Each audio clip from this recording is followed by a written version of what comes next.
All right, let's start at the top. Um, I will say, like, it's awesome to be able to see what they're doing for just sort of like general lore about dragons in different campaign settings they've already come up with, and I feel like we will probably borrow, like we always do, from parts of this and parts of that.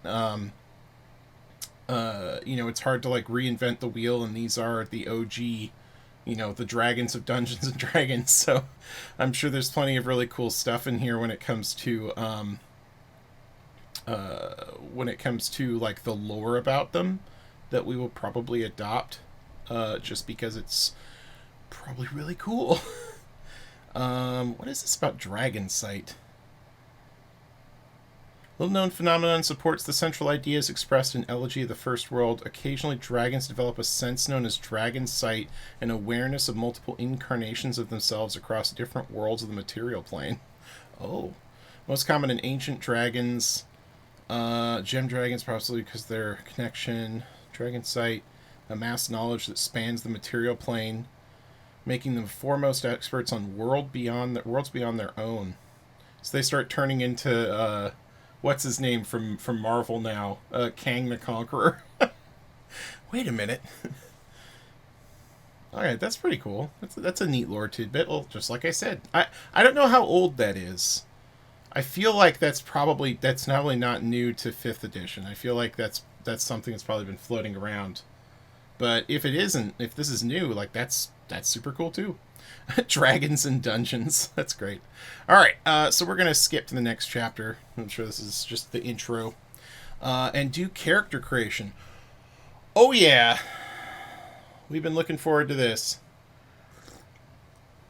As always, as soon as we're done going through this book, I will get started on coming up with where these character creation options fit in. We'll go over as a team if there are any of these that are, too cool for school, but I doubt it.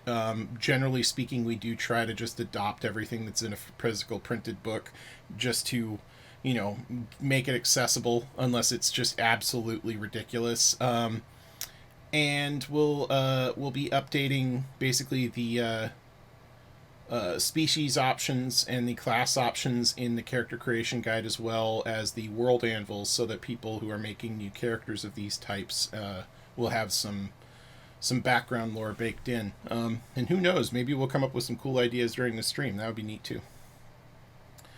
So we got races / species, monk and ranger character subclass options. Oh yeah, I'm ready.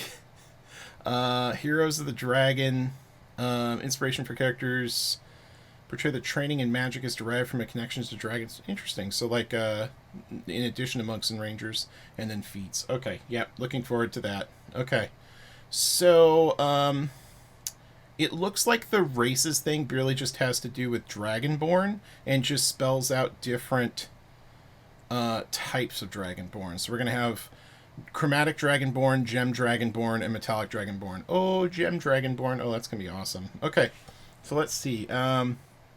ASI increases are pretty standard across the board now for 5th edition. It's just a +2 to one score and a +1 to another score, or 3 different scores by 1. I don't remember when they adopted the 3 different scores by 1, but that makes for, like, say, point buy, some interesting options if you really want to go, all in with one particular, kind of build and just sort of dump everything else. You can just have, like, I think it's like 3 16s and 3 8s, like, good times, but, but yeah, I think that's pretty much going to be standard going forward, is just the +2 / +1 or 3 +1s.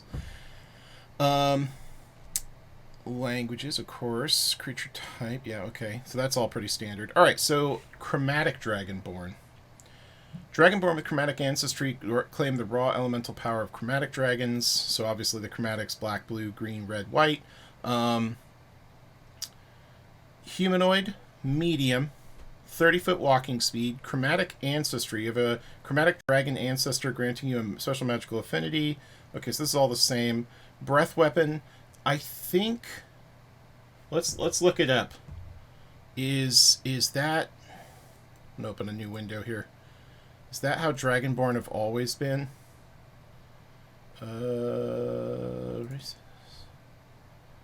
I feel like they've already updated it, and I'm too late to look back at the way it was before. Breath weapon, yeah, breath weapons were D6s, so they're changing the breath weapon now to be D10 instead of 2D6, 3D6, 4D6. Okay, that's interesting. It's definitely nerfed in that way. Oh, I see what they did. Okay, so they nerfed the damage, but then they made it all dex saves. So no longer based on what type of breath weapon you have, and then it's a number of times equal to your proficiency bonus per long rest. Okay, so they kind of like mellowed it out. They sort of stretched out draconic breath weapons for at least chromatic dragonborn. Okay, then resistance to the type associated with your ancestry. All right, where's the dark vision though? You guys are killing me. You had an opportunity to update Dragonborn and you didn't put Dark Vision in. Am I missing it? No! No, that's they did rough. It again! Ah, okay, fine. Whatever. Of all the races. Alright. Chromatic Warding. If 5th level is an action, channel Draconic energy to protect yourself. For 1 minute, you become immune to the type associated with your dramatic ancestry. Once you use this trait, you can't do so again until you finish a long rest. That's cool. Yeah, that's really neat. That's very thematic, very cool. It sucks that they still don't have dark vision, but there are plenty of ways to get dark vision if you want dark vision. It's just, it sucks that yet again we're dealing with this. Yeah, immunity is super rare, so that's really cool. Oh, it replaces an attack instead of using an action also. Oh, I didn't notice that. Yes, when you take the attack action on your turn, you can replace one of your attacks. So that is pretty neat, because it means you can basically, like, play a fighter and be like, you know, attack, and then, like, breathe. So that is pretty neat. That is really cool. I like that. Yeah, because if you have multiple attacks, then it just becomes, like, part of your stuff, and it's not a waste of time for you to do it, except under very specific circumstances.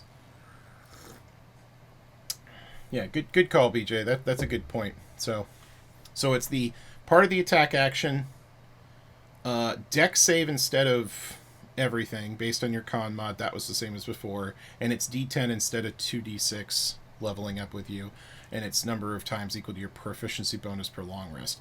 If I remember correctly, the old one was per short rest, so it kind of makes it so that you could potentially use it multiple times in a very important combat as opposed to using it multiple times per day potentially, which is not that useful, honestly. So this is much better. Yeah, still no dark vision though. All right, cool. Gem Dragonborn. Should we do Gem Dragonborn last? I feel like we should do Gem Dragonborn last, because that's going to be a whole pile of cool new shit. Alright, so let's see. Humanoid medium, walking speed 30 feet. Okay. Breath weapon, so it's the same here for damage and how it works. And then, of course, based on that, and then Draconic resistance, metallic breath weapon. Okay, you get a second breath weapon. It is a 15-foot cone that does enervation or repulsion. Holy... Dude, what's the cost? What did they give up? Is it not as powerful of a breath weapon? Otherwise? What? Oh, that's gems. Yeah, okay. So the chromatic breath weapon is a 30-foot line, which is arguably worse. So that's not necessarily better, but it is a 30-foot line, I guess. And then the metallic one is a 15-foot cone. They just get more stuff. Yeah, sorry, Gage. Get wrecked.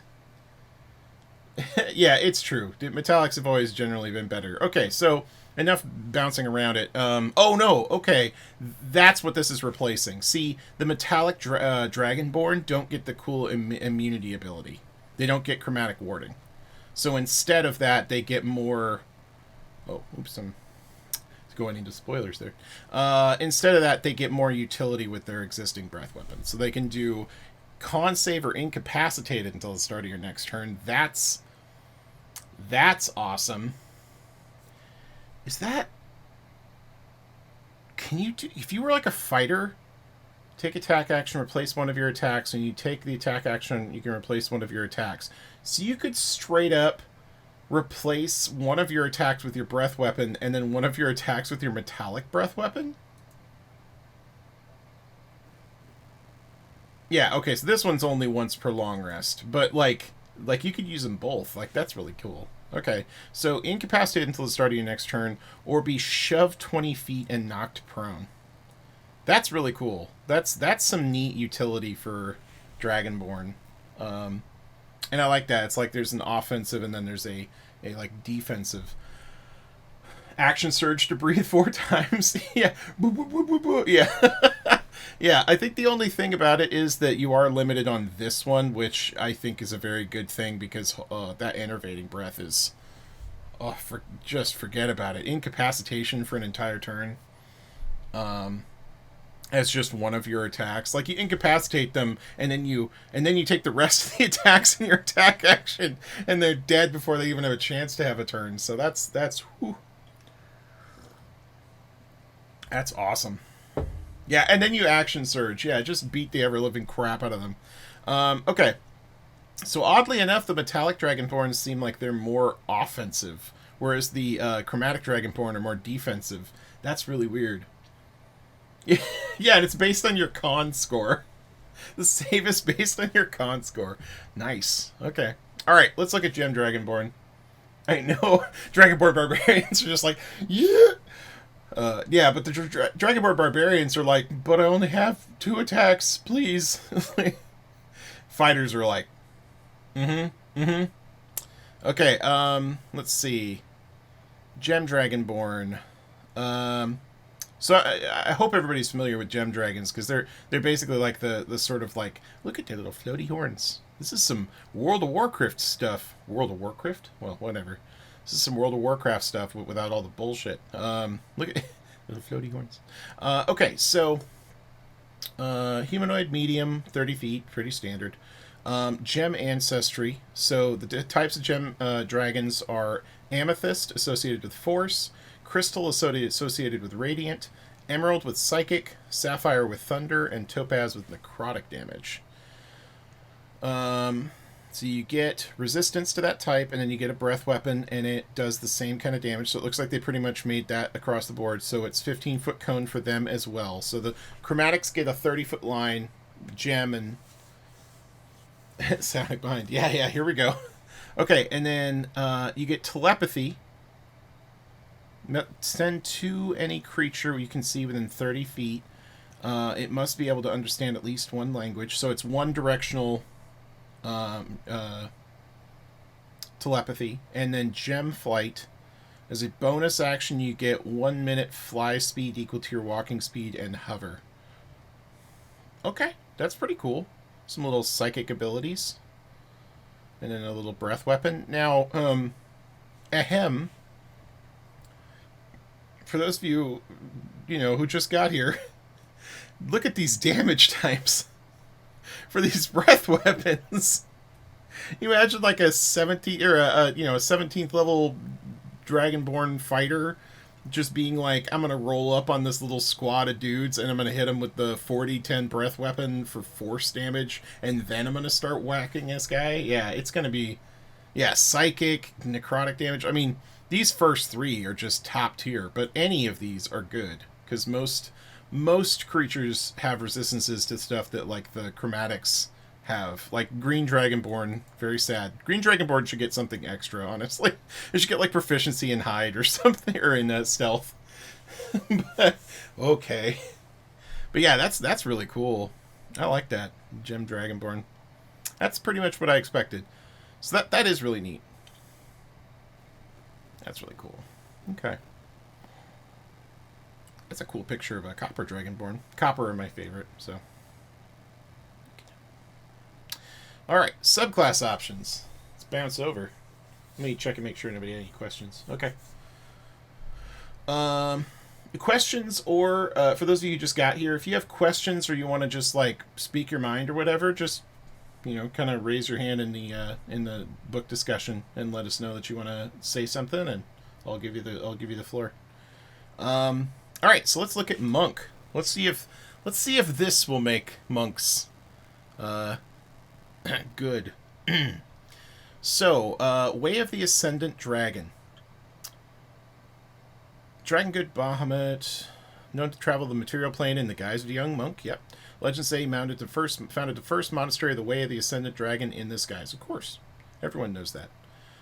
Fundamental teaching of this tradition holds that by emulating dragons, a monk becomes a more integrated part of the world and its magic.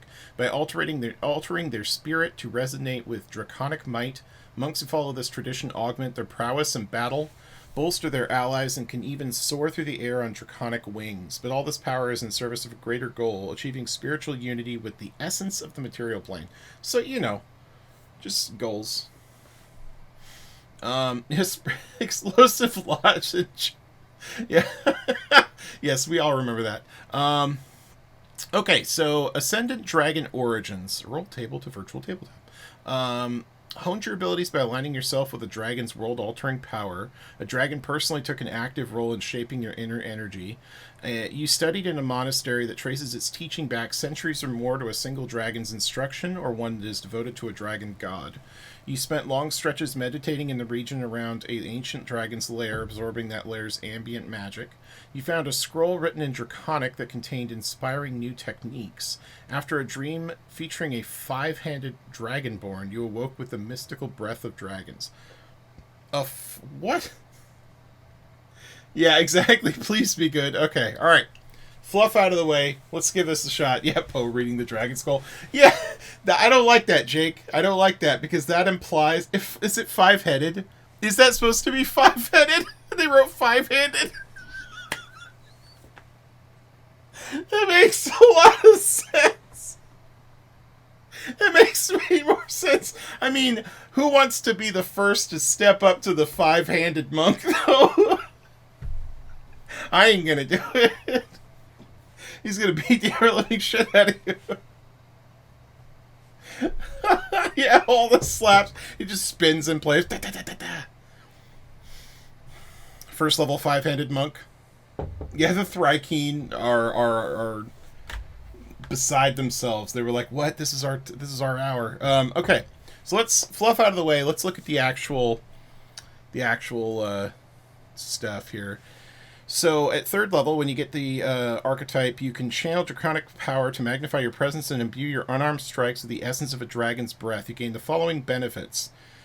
Draconic Presence. If you fail an intimidation or persuasion check, you can use your reaction to re-roll the check as you tap into the mighty presence of dragons. Once this feature turns a failure into a success, you can't use it again until you finish a long rest. First of all, I love the idea of being able to reuse an ability until it works. These color-coded hands. I'm going to give you the red hand. I'm going to hold the blue hand behind my back, and that's going to be... So I love the idea of being able to just reuse an ability until it works. There's so many times that somebody's like, I'm going to use this cool new ability I just got, and then it just... wah-wah. But that being said, though... Usually you're not rolling a lot of persuasion or intimidation checks. Usually it's like there's one, and then you make it or you don't. So maybe your DM will work with you to try and turn it into more of an extended roll or something. But that being said, charisma plus monk being the very first ability you get, I'm worried. I'm worried just a little bit. Just a little bit. Draconic Strike. When you damage a target with an unarmed strike, you can change the damage type to acid, cold, fire, lightning, or poison. Okay. Tongue of Dragons. You learn to speak, read, and write Draconic and one other language of your choice. Okay, so basically when you damage a target with an unarmed strike, you can just change the damage type. So at all times, you can just be like, I do 5 different types of damage plus bludgeoning. So that's cool. So you could straight up just slap somebody with fire and it doesn't cost you key points, which, like, that's heaven or hell for this, right? Is the idea that, like, you know, to speak Draconic, spend a key point or something. You know, to change your damage type, spend a key point. So that's cool. That damage utility is really neat. All right, also at 3rd level, Breath of the Dragon. You can channel destructive waves of energy, like those created by the dragons you emulate.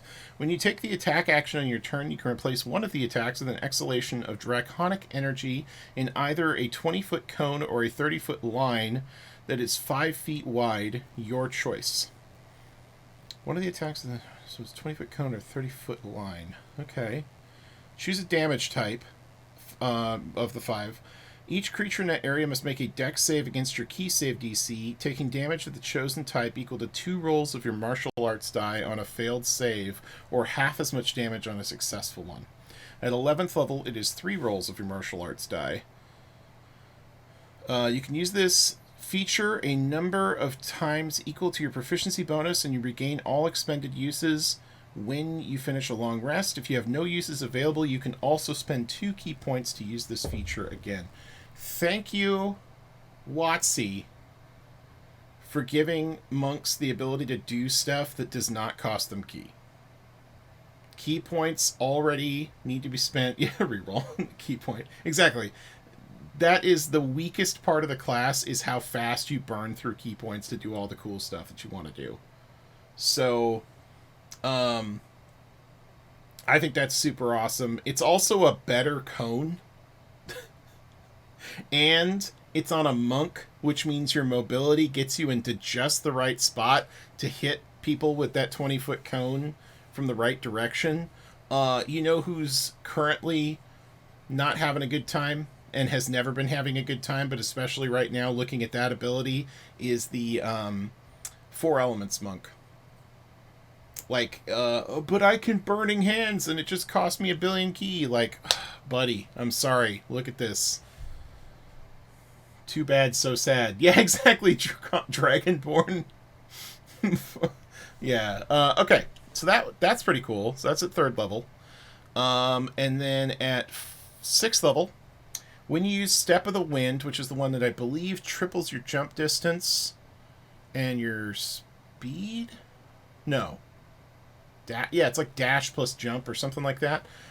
You can unfurl spectral draconic wings, because of course, from your back that vanish at the end of your turn. While these wings exist, you have a flight speed equal to your walking speed. You can use this feature a number of times equal to your proficiency bonus, and you regain all expended uses when you finish a long rest. Okay, so you just straight up fly. Whee! Flight speed that ends when your turn does. Yeah, it's just good jumping, but, like, it allows you to get up to whatever, you know, no matter where they are. Because, like, monks can always do that kind of, like, walk up the walls thing, but now this is just go straight towards the person you want to punch out of the air.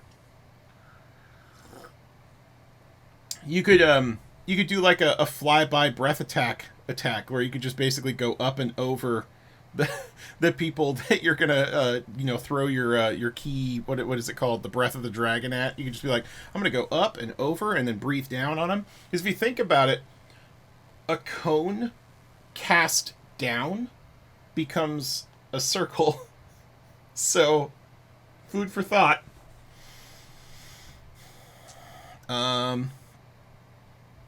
Aspect of the Worm, 11th level. The power of your draconic spirit now radiates from you, warding your allies or inspiring fears. I know.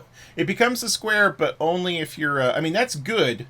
Good for you if your DM does not use the special diagonal rules. I personally do, so that my circles are actual circles. If your DM allows your circles to become squares because they make diagonals 5, 10, 15, 20, then that's honestly just better for you, because it's a bigger space. So, alright, so Aspect of the Worm is a bonus action. You get a 10-foot aura for 1 minute, and you gain one of the following effects of your choice. Frightful Presence. When you create this aura, and as a bonus action on subsequent turns, you can choose a creature within the aura to make a wisdom save against your key DC or become frightened of you for 1 minute. Resistance.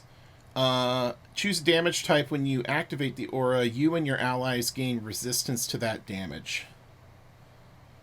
And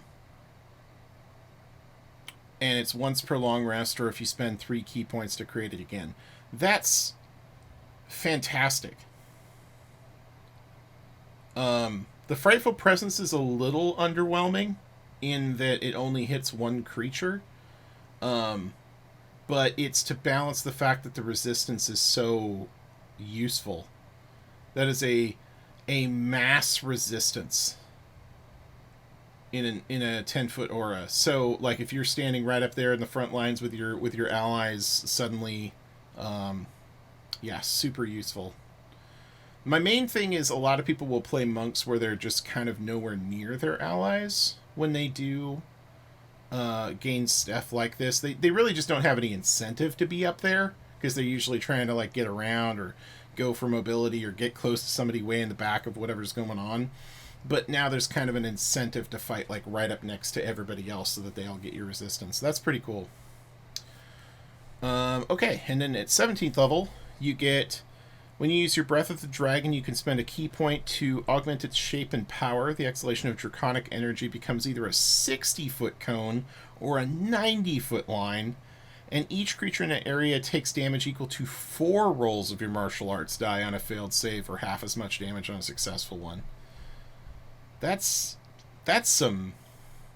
Yeah, I'm sorry, but that's... Like, 4 Elements Monk is like this is Avatar, right? Yeah, that is true.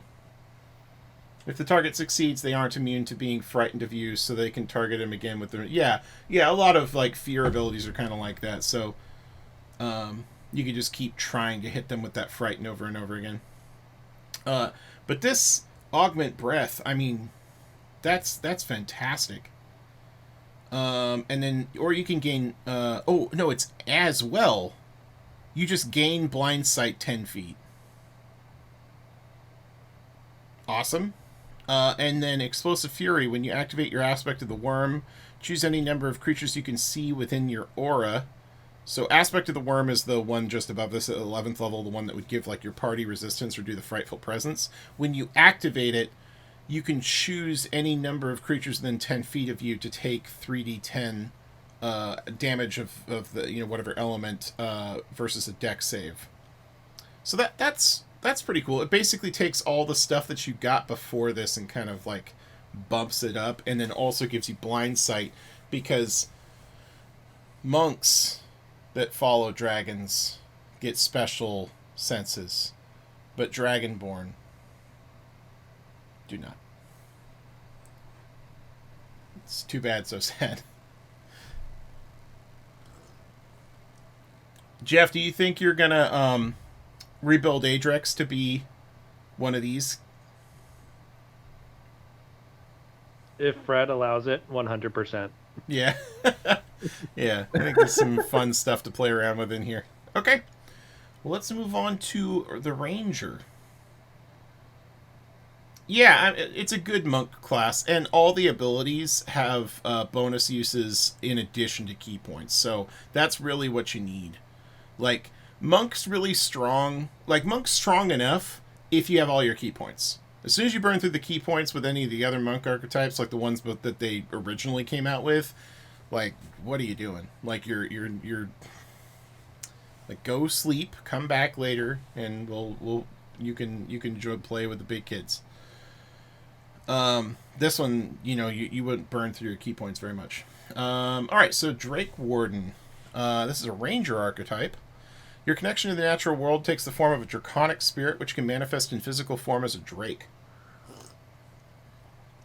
As your powers grow, your drake grows as well, blossoming from a small four-legged companion to a majestic winged creature, large and strong enough for you to ride. Along the way, you gain an increasing share of the awe-inspiring power of dragons. Consider the source of the draconic spirit you have bonded with. You studied a dragon's scale or claw, a trinket from a dragon's hoard, creating your bond through that token's lingering draconic magic. Secret Order of Rangers, who collect and guard draconic lore, has taught you their ways. A dragon gave you a geode or gemstone to care for. To your surprise, a drake hatched from that stone. Just rocks, just boop. You ingested a few drops of dragon blood, forever infusing your nature magic with draconic power. That's how they get you. An ancient draconic inscription on a standing stone empowered you when you read it aloud. That last one, I'm kind of imagining, what was it, the Incredible Hulk movie when, like, Bruce Banner, like, his blood got into that soda, and then Stan Lee drank it. So then he just became a dragonborn, Drake Warden. And you had a vivid dream of a mysterious creature, or mysterious... Yeah, you just read something. Oh! You had a vivid dream of a mysterious feature... a vivid dream of a mysterious figure, you'd be saying feature, accompanied by 7 yellow canaries. Alright, Bahamut, get out of here. Get out of here. You give me your class and get out of here. Okay. Alright, Draconic Gift. The bond you share with your Drake creates a connection to dragonkind, granting you understanding and empowering your presence. You gain the following benefits. You get thaumaturgy for fun. Okay. Oh, what's going on here? Oh, it's love. Look at this little guy. They look about the same size, though. For a second there, I honestly, when I just saw the heads, I thought that was just 2 green dragonborn in love. I can't tell the difference. Then I scroll down and I'm all like, oh, this is kind of... Oh, okay. Oh, it's a dog. All right. Sorry. That's what happens when, you know, everything's cool, is that you just... Everybody looks kind of the same. Alright, so you get Draconic or one other language of your choice. If you already have Draconic, I presume. Drake Companion. As an action, you can magically summon the Drake that is bound to you. It appears in an unoccupied space of your choice within 30 feet. It is friendly to you and your companions, and it obeys your commands. Seats game statistics for the Great Drake Companion's stat block, which uses your proficiency bonus in several places. Whenever you summon the Drake, choose a damage type listed in its Draconic Essence trait. You determine the cosmetic characteristics of the Drake, such as its color, scale, texture, and any visible effect of its Draconic Essence. Your choice has no effect on game statistics. In combat, the Drake shares your initiative count, but it takes its turn immediately after yours. It can move... Keeled scales or go home. It can move and use its reaction on its own, but the only action it takes on its turn is the dodge action, unless you use a bonus action on your turn to command it to take another action. That action can be one in its stat block or some other action. If you are incapacitated, it can take any action of its choice, not just dodge. So if you fall unconscious, the Drake can do whatever it wants, which has just buffed BJ's knock yourself unconscious build.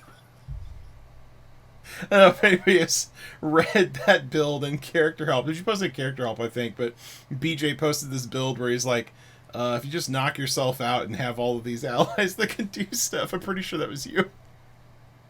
Alright, anyway, so that's interesting. That's an important note.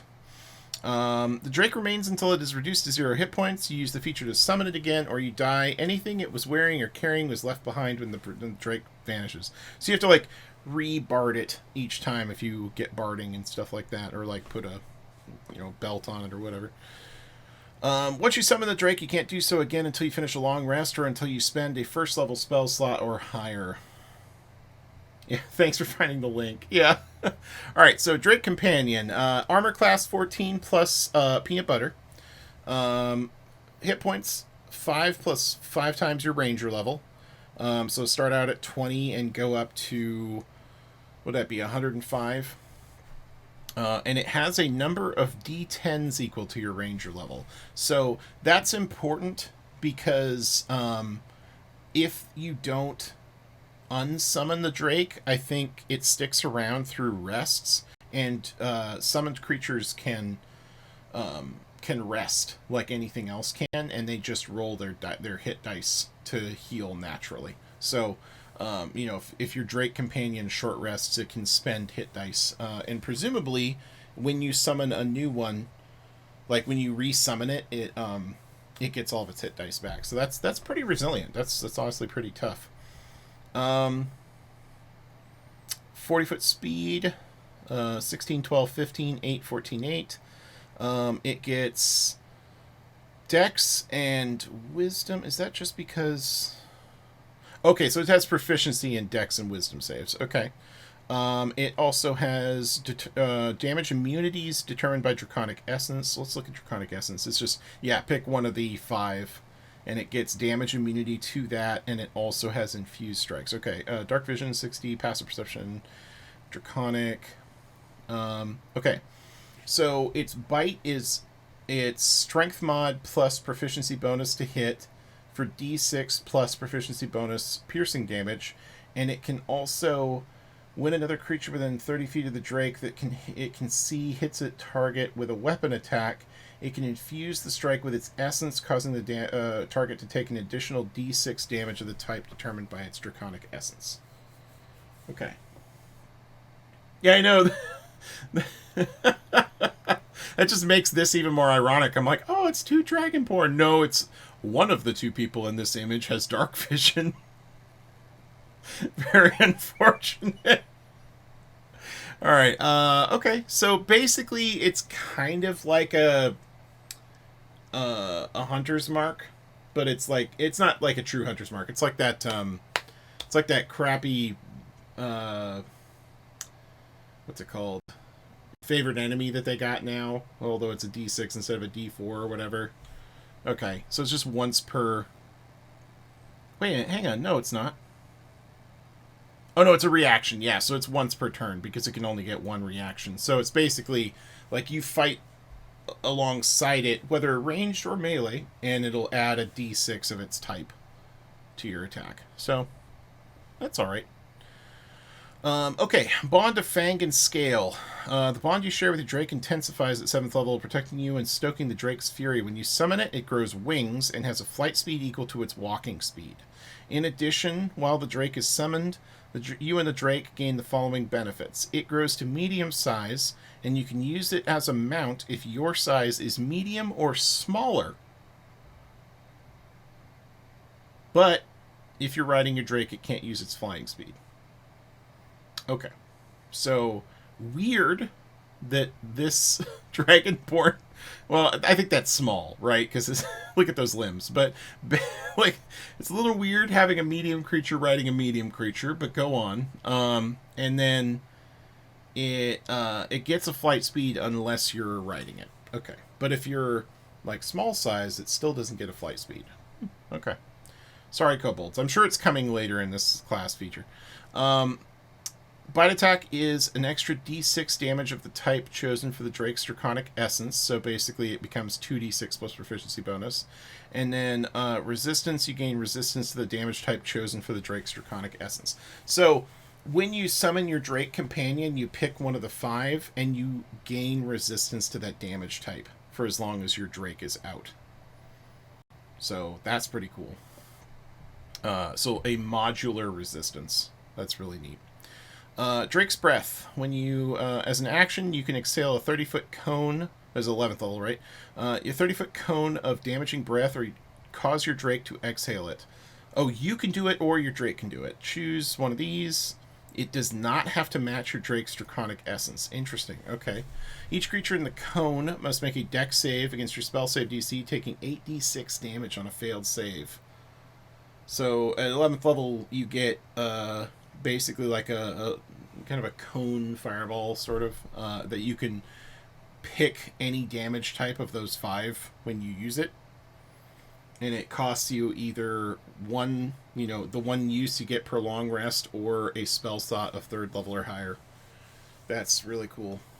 It does take your action, but that's still pretty neat, and you can like put your Drake in that spot. Like presumably your Drake could fly over and again breathe down.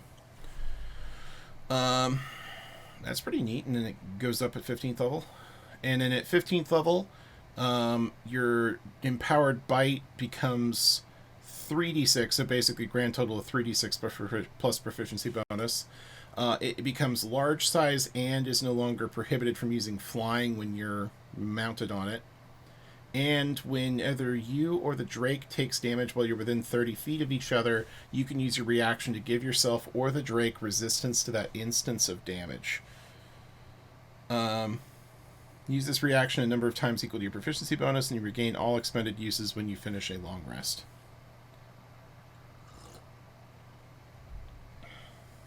That's awesome, because that means that 105 hit points for your Drake now becomes like 210 potentially, under the right circumstances. Like if your Drake is getting hit, you can like kind of what's that rogue ability? You can uncanny dodge for the Drake.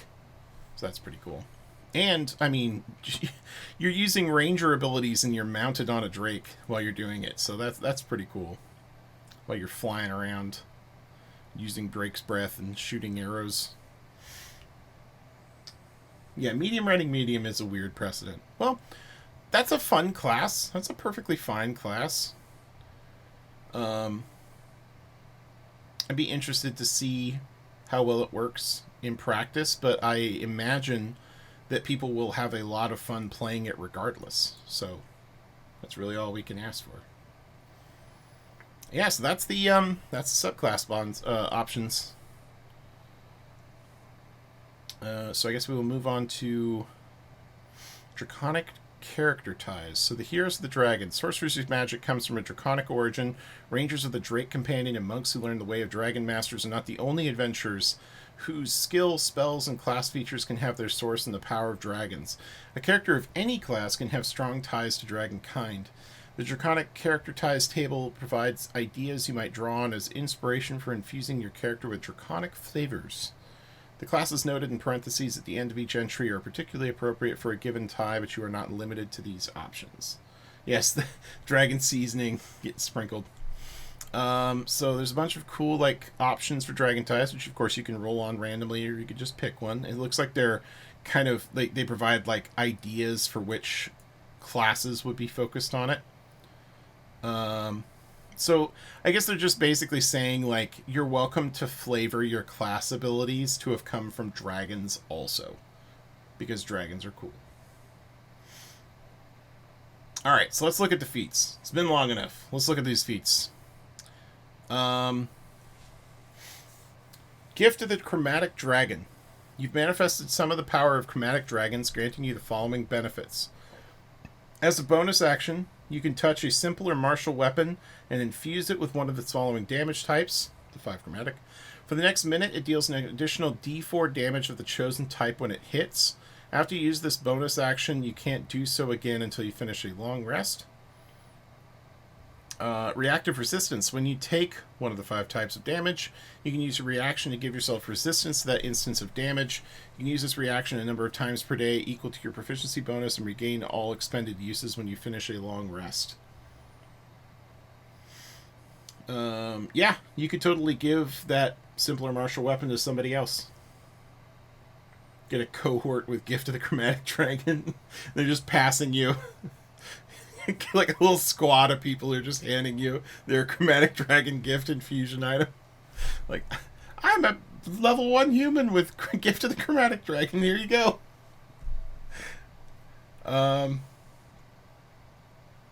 Gift of the Gem Dragon. You get +1 to your int, wisdom, or charisma. Telekinetic Reprisal. When you take damage from a creature that was within 30 feet of you, you can use a reaction to emanate telekinetic energy. The creature that dealt damage to you must make a strength save. DC equal to 8 plus your proficiency bonus plus the ability modifier of the score increased by this feat. On a failed save, the creature takes 2d8 force damage and is pushed up to 10 feet away from you. On a successful save, they take half as much damage and isn't pushed. You can use this reaction a number of times equal to your proficiency bonus, and you regain all expended uses when you finish a long rest. Within 10 feet? What's that? Yeah, to a creature within 10 feet of you. Mm-hmm. Yeah, and it pushes them up too. Did I say 30 feet? No, I'm sorry. I don't know why I said 30. But yeah, within 10 feet, pushes them up to 10 feet away. I can see that being potentially useful, especially for, like, spellcasters, where you're just like, well, I was going to increase this ability score anyway. Especially people who want to take intelligence boosts, like wizards and whatnot, who don't necessarily want, like, keen mind, you know, or don't want to go down the observant path that that upsets so many, you know. like this is another option you could use to be able to increase your intelligence score. It gives you like a neat, like, kind of defensive ability that just takes your reaction. Not to mention, if something used all of its movement to get up to you and has a bunch of attacks, you could shove it with its first successful hit and then not care after that point. It does suck that it's a strength save, though. So, typically, creatures that are coming within 10 feet of you and are attacking you are going to be using strength. So, that is unfortunate. But, and then Gift of the Metallic Dragon. So really, it's just the three of these. It's not really a whole lot of feats. It's just these three. Draconic Healing. You learn Cure Wounds. You can cast the spell without expending a spell slot. Once you cast a spell in this way, you can't do so again until you finish a long rest. You can also cast a spell using spell slots you have, because it's a spell you know. The spell's spell casting ability is Intelligence, Wisdom, or Charisma. When you cast it with this feat, choose when you gain the feat. And then you can manifest protective wings that shield you or others. When you or another creature you can see within 5 feet of you is hit by an attack roll, you can use your reaction to manifest spectral wings from your back for a moment. You grant a bonus to the target's AC equal to the proficiency bonus against that attack roll, potentially causing it to miss. You can use this reaction a number of times equal to proficiency bonus, and you regain all expended uses when you finish a long rest.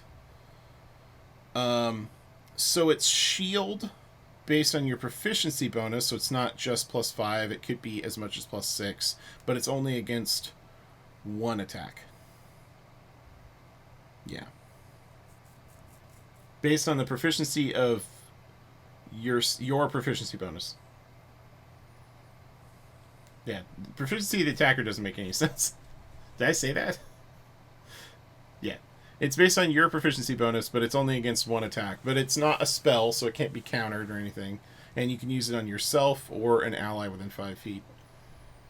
Or anybody within 5 feet. I don't know why you wouldn't use it on an ally, but... So it's kind of like I'm going to give you a shield. So yeah, those are the Draconic Feats. Those are the character creation options. I know Gage is already salivating at the ways that Monk, Ascendant Dragon Monk, and the Drake Warden will be utilized in their plans. But I could definitely see these subclass options being utilized in Gilead as followers of the Dawdrag, which are basically the elemental dragon guardians of the island. So I'm already kind of figuring out where that's going to fit in. And then as far as the Draconic Races go, I haven't actually detailed out in Gilead where the specific, like, kind of like the oldest of each of the dragons are. I think I know where there is a red dragon that I have written in, but, like, I'm not sure where the other ones are just yet. So I will probably just go through and write up, like, a blurb on where, like, the largest sort of communities of these different kinds of Dragonborn are, so that people can potentially borrow that for their background stuff. Yeah, that's character creation. Does anybody have any questions about this stuff? Anything anybody wants to say? Commentary? We will move on to the next part.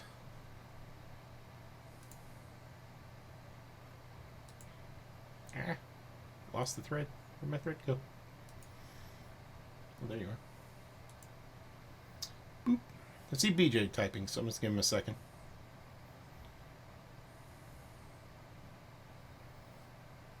Oh Lord, he typing.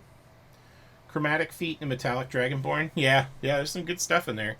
I mean, we look at that picture more, this one.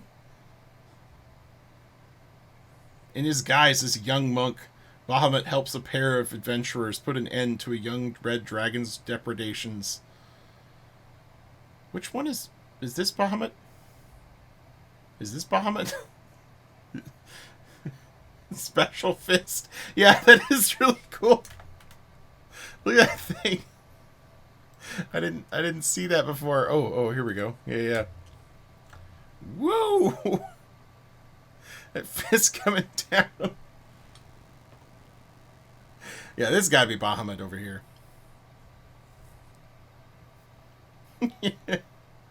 Oh, that's great. That's great. It's one of his 5 hands. True enough. For sure. Okay. All right. Bahamut's stand is fist. All right, so let's move on to the next chapter. Dragon magic. Who wants to learn some new spells? Let's see what these spells are. In any form, Bahamut delights in the aha moments of teaching new students. Yep, you can see all those little canaries flying around. Alright, let's look at some spells. Looks like we got new second, third, fourth, fifth, sixth, and seventh. I guess we'll just do them alphabetically.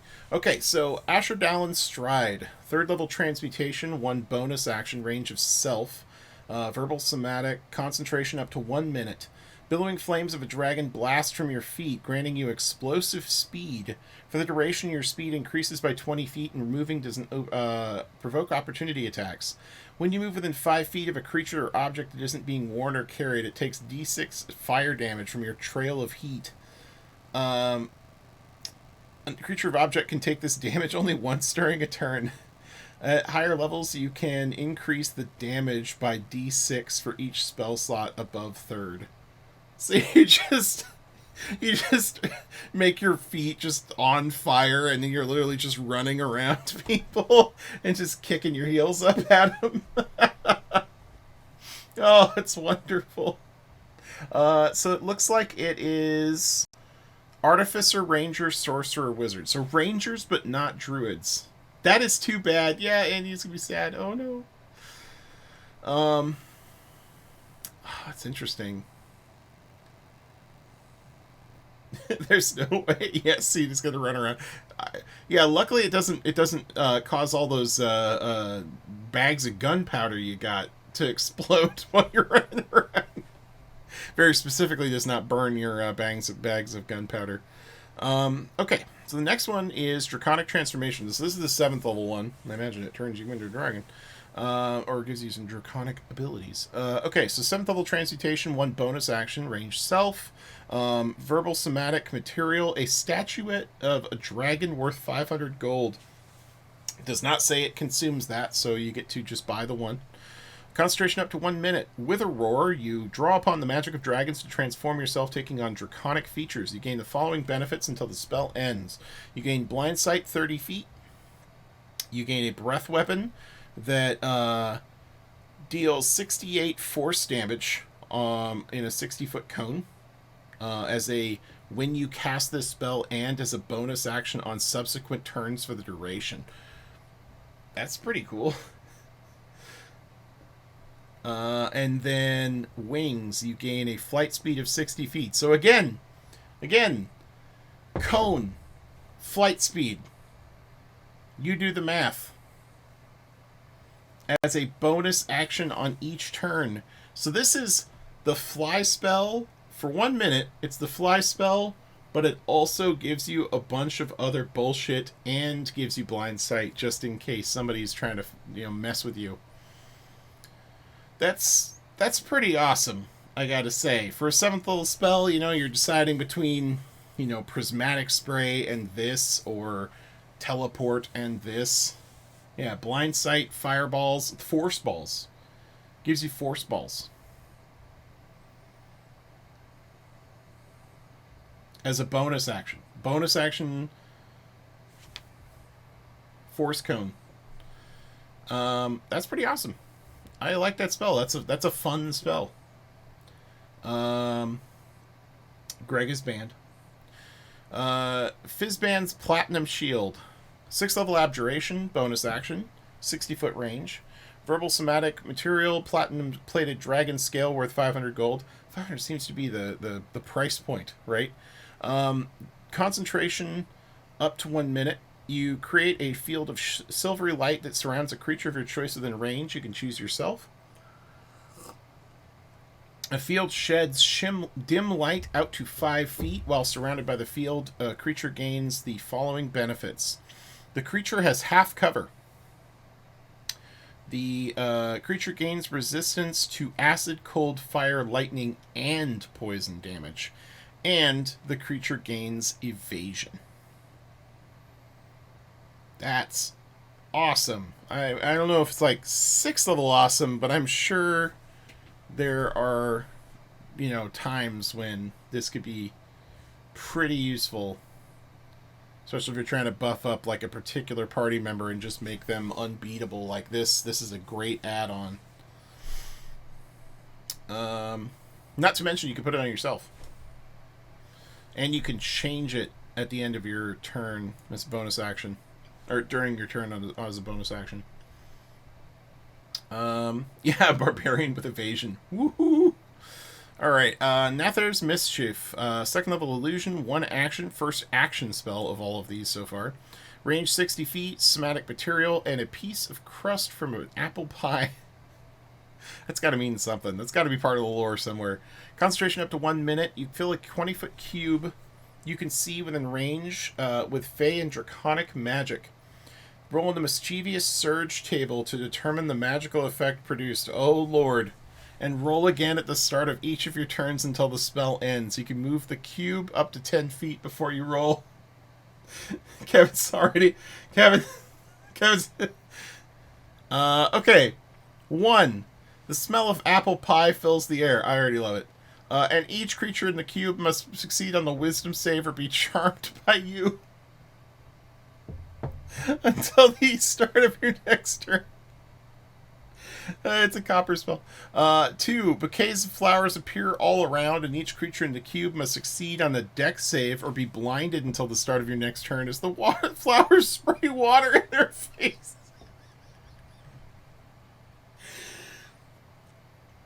What? What is this?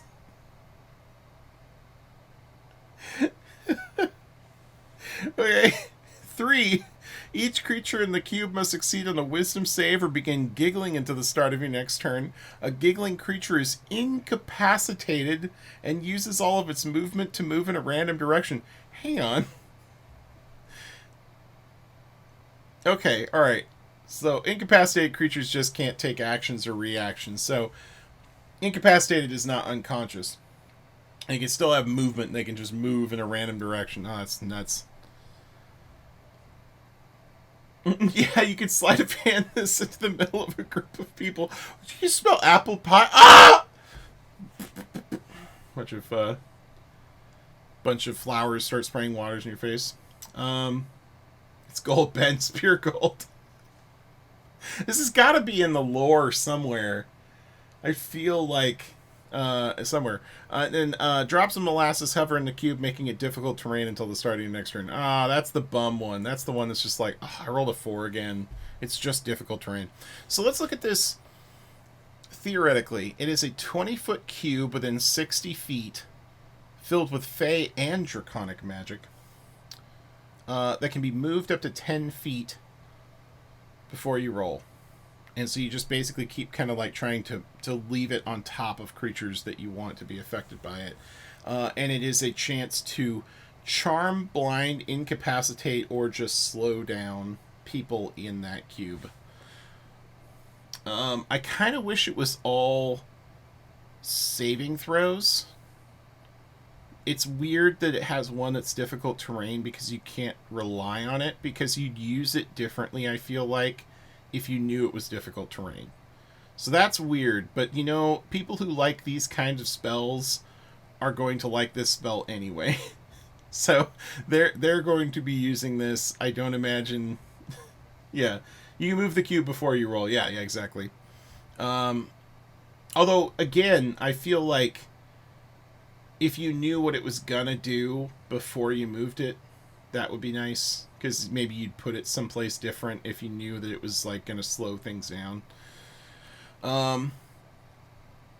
But we can't have everything. But yeah, these other abilities, though, for a second level illusion spell for a 20-foot cube, that's potentially up to, say, 16 creatures on flat ground, all being charmed, which I'll remind you means that they can't attack you or target you with harmful abilities or magical effects. It's not just for out of combat. Charm during combat is actually useful because it basically makes them unable to attack you. So if you put yourself in a cool spot and you roll charm, you know, they'd be like trying to get past you, and then like they literally can't interact with you because they like you too much. And then blinded, of course, super handy, and then incapacitated. I mean, speaks for itself. They literally just lose their turn. And they move.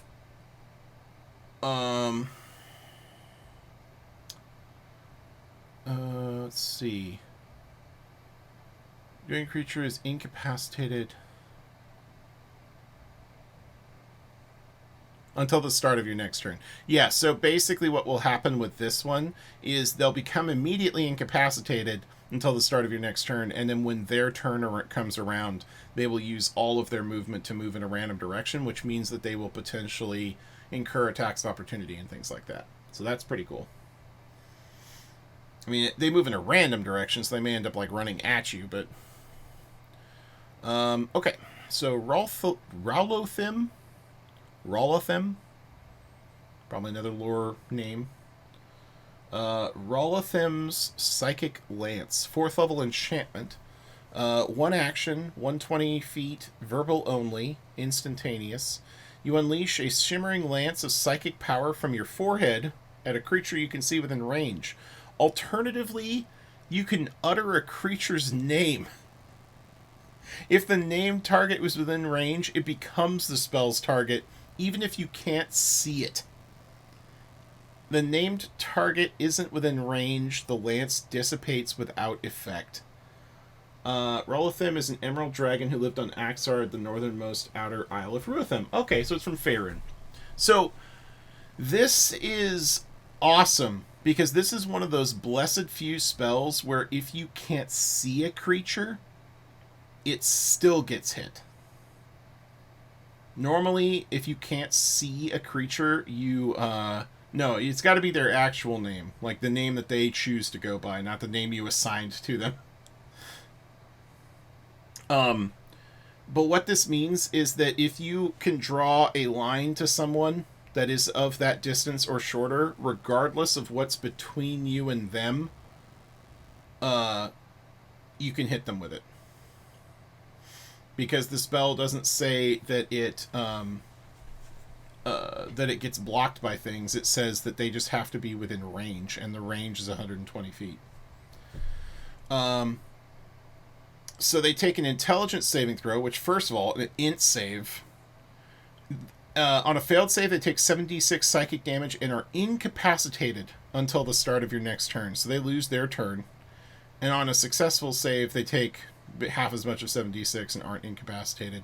And then it goes up by 1d6 for each slot level above 4th. So you could take this Psychic Lance and, like, really just, you know, if you just know the name of the person that you're up against, like, you can just, yeah, and it's an enchantment, not a divination or an evocation. This is an enchantment that does damage. What other enchantments are there that do damage? I can't think of any. What? No, not... Yeah, Dissonant Whispers. That's true. Yeah, Enchantment Wizard free twin spell says hello. Oh, is that right? Yeah, because... Wizard...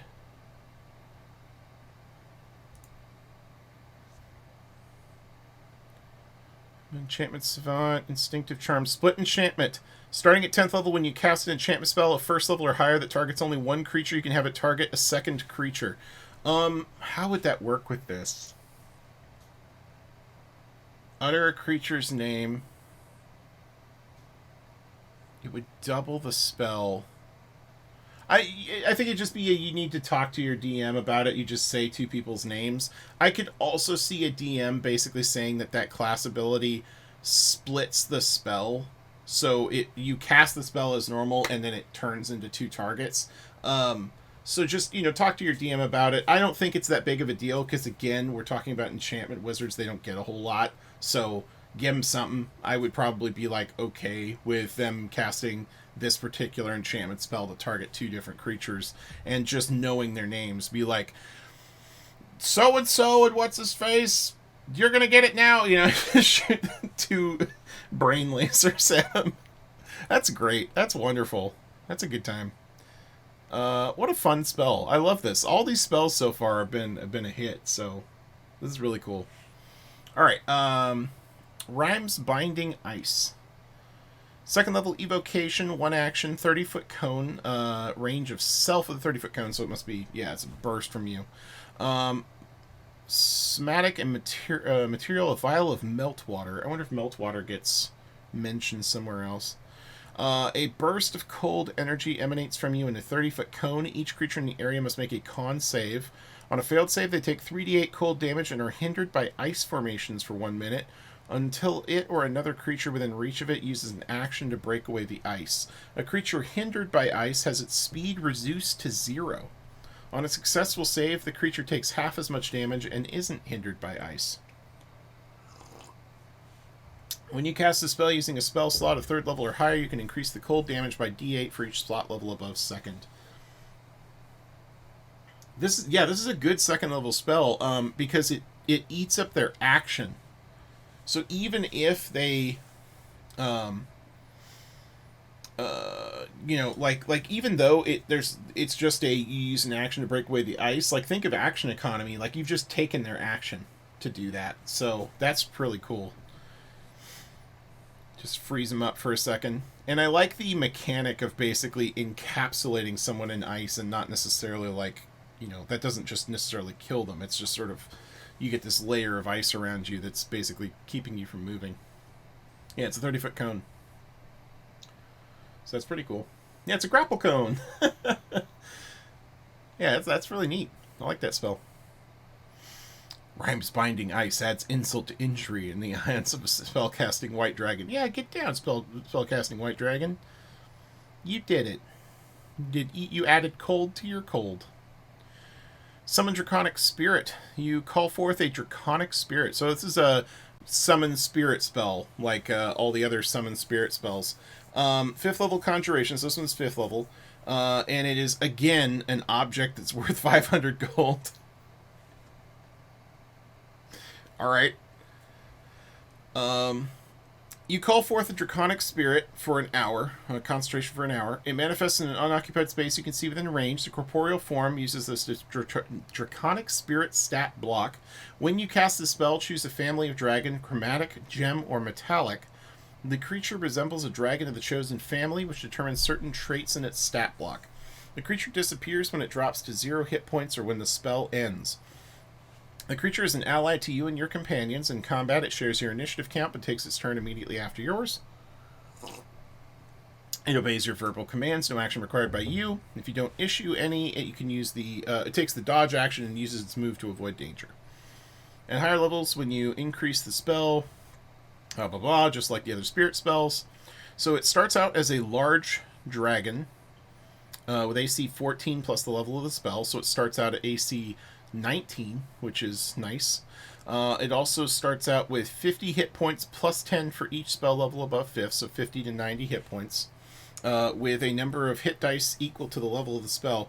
I don't see how that's particularly useful, but I think there are certain class features that care about that, but it goes away in an hour anyway, unless you were a sorcerer.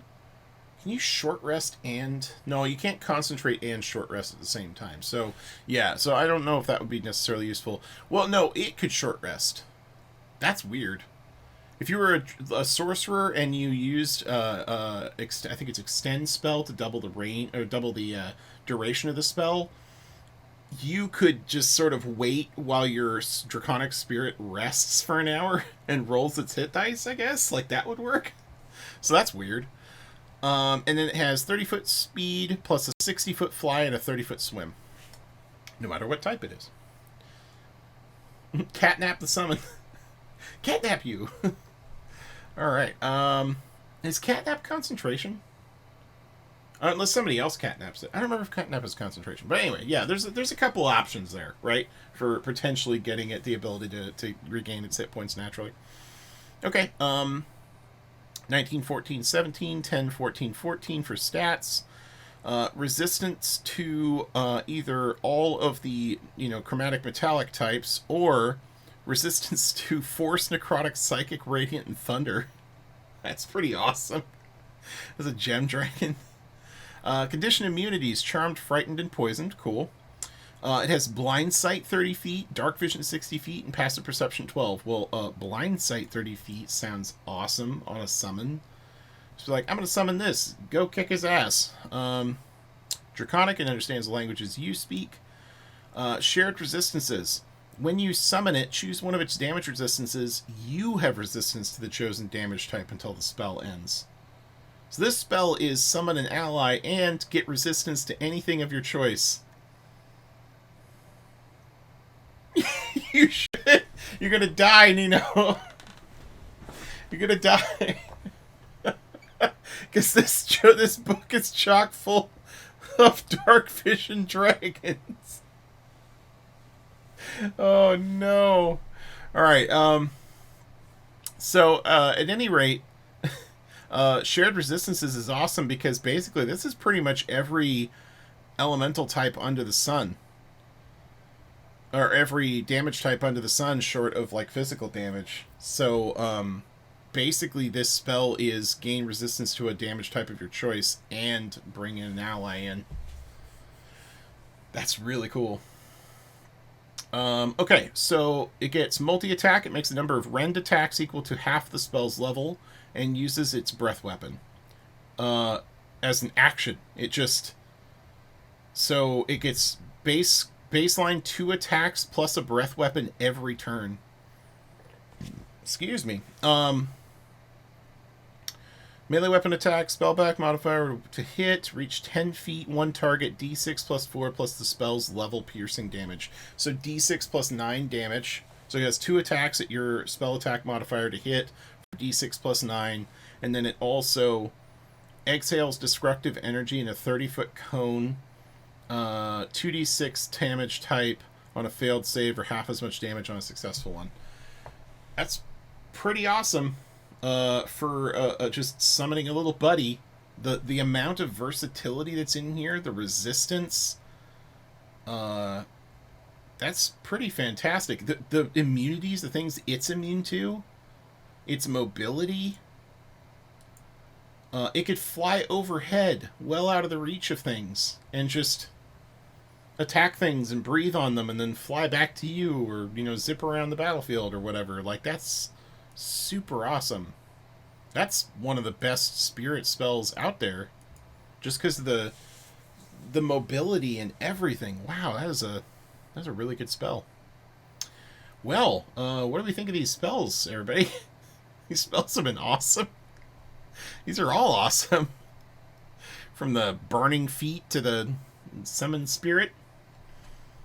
All right. Okay, so let's look at magic items. Who wants to see some magic items? Paladin spells? Oh, let's look. Let's see what spells are which types. So, Nether's Mischief is Bard, Sorcerer, Wizard. So that's the randomizer one. Rhyme's Binding Ice is Sorcerer, Wizard. Asher Dallin's Stride, so the Burning Feet one, is Artificer, Ranger, Sorcerer, Wizard. Psychic Lance is Bard, Sorcerer, Warlock, Wizard. Sorcerers will also be able to double it. That's pretty cool. Paladins completely ignored. Yeah, there's no Paladins anywhere on this list, man. You got... Yeah, Druids and Paladins, just get out. No Clerics, get out. There are no Clerics of any kind. You get nothing. You want cool spells? Take Sorcerer levels. That's... Become a Sorcerer. Okay. Alright, so let's look at magic items. Oh, wow, look at all these magic items. Okay. So, Amethyst Lodestone. Very rare. One-triss item. Requires attunement. Fist-sized chunk of amethyst is infused with an amethyst's ability to bend gravitational forces. When you're carrying the lodestone, you have advantage on strength saving throws. Lodestone has 6 charges for the following abilities, which you can use while you are holding the stone. The stone regains d6 expended charges daily at dawn. Flight. As a bonus action, you expend 1 charge to gain the power of flight for 10 minutes. As for the duration, you gain a flight speed equal to your walking speed, and you can hover. Gravitational Thrust. As an action, you can expend 1 charge to focus gravity around a creature you can see within 60 feet. They must succeed on a DC 18 strength save or be pushed up to 20 feet in a direction of your choice. Pushed up? Reverse Gravity. For 3 charges, you could just straight up cast Reverse Gravity. Yeah, that's awesome. That's pretty cool. That's an interesting item. It's very rare, so I mean it's going to be up there, but like that's a pretty neat item.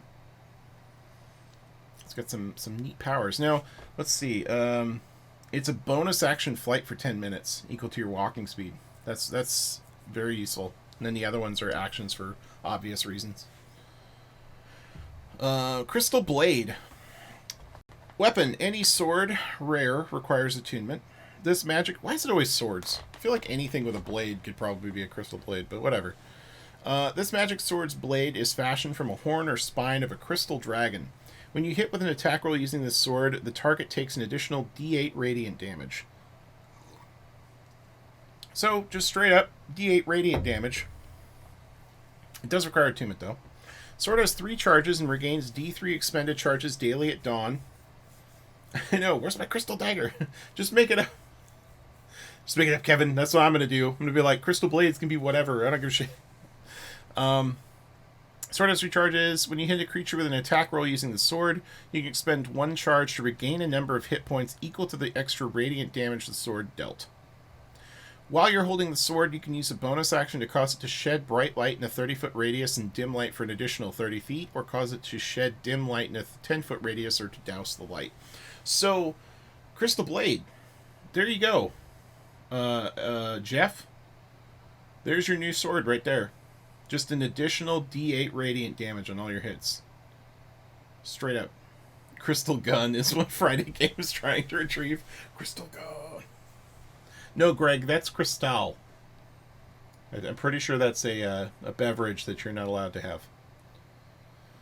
Yeah, so Crystal Blade's pretty sweet.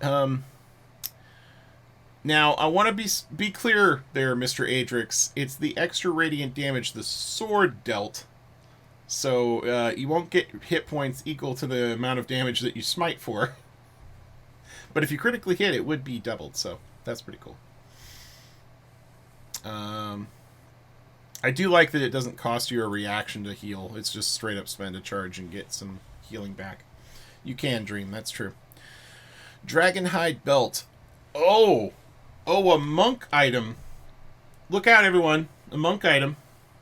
Uncommon, rare, very rare. Requires attunement by a monk. This finely detailed belt is made of dragonhide. While wearing it, you gain a bonus to the saving throw DCs of your key features, determined by the belt's rarity. In addition, you can use an action to regain key points equal to a roll of your martial arts die once per day. Yo! We love to see it. That's a nice item. And I even love the rarity. An uncommon item that can give a low-level monk D6 or D8 key points once per day.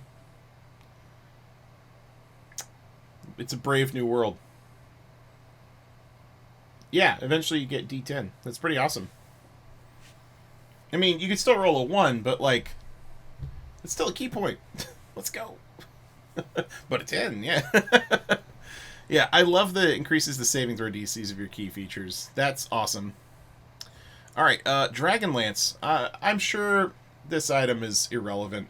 I'm sure it's not important at all. Legendary. Requires attunement. Dragonlance is a renowned weapon forged from the rare metal with the aid of powerful artifacts associated with Bahamut.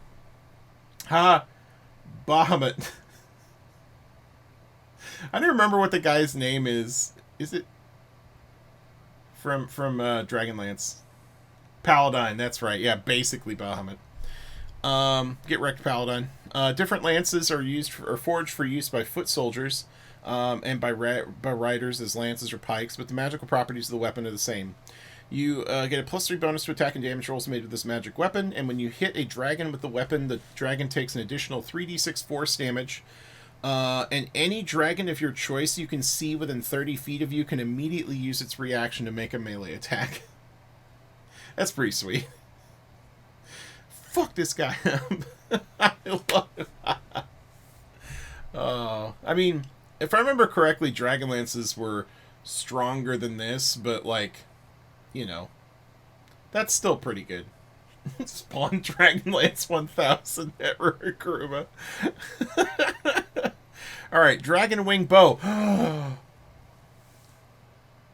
A magic bow. What is this magical Christmas land? A bow. A bow. It is a rare bow.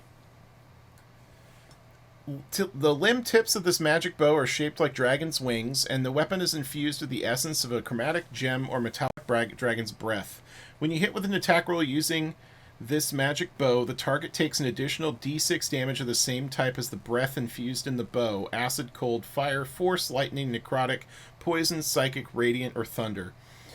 If you load no ammunition in the weapon, it produces its own, automatically creating one piece of magic ammunition when you pull back the string. The ammunition created by the bow vanishes the instant after it hits or misses a target. That's awesome. That is a good magic item. Get yourself a radiant damage, d6 radiant damage bow, or a d6 psychic damage bow. That's nuts. Lightning bow. Yeah, this is great. This is totally awesome. I do like that it literally creates its own piece of ammunition every time that you pull back the bow string. Every magic bow should do that, honestly. Every magical ranged weapon should do that. Emerald Pen. Uncommon. This pen is tipped with an emerald nib and requires no ink to write. While holding this pen, you can cast illusory script at will, requiring no material components. That's neat. It's cute. Yeah, it's really cute. Yeah, I like the emerald pen. I feel like everyone will have one in the future. What a nice pen. The Flail of Tiamat. Weapon Flail, legendary, requires attunement. Made in the image of Tiamat with 5 jagged heads that shaped like the heads of 5 different chromatic dragons. You gain a +3 bonus to attack and damage rolls made with this flail. When you hit with an attack roll using it, the target takes an additional 5d4 damage of your choice of one of the following 5 types. Everyone knows those types. While holding the flail, you can use an action and speak a command word to cause the heads to breathe multicolored flames in a 90-foot cone. Each creature in that area must make a DC 18 Dex save. Yeah, sorry, your paladins, you're using Dex on bows. It's too bad. On a failed save, it takes 14d6 damage of one of the following damage types of the 5 chromatic. On a successful save, they take half as much damage once per day. That is awesome. I mean, that's worthy of a legendary item, but basically an additional 5d4 of any damage type every hit and a 90-foot cone. That's fantastic. Wait a minute. Oh, and you don't pick... Oh, that's really cool. Okay. Whack waving inflatable tube heads. It's safe, everyone. When Gage is mocking Tiamat, it's safe for everyone else to mock Tiamat. There's a temporary alignment of the spheres. So, something I just noticed about that, maybe somebody can correct me if I'm wrong.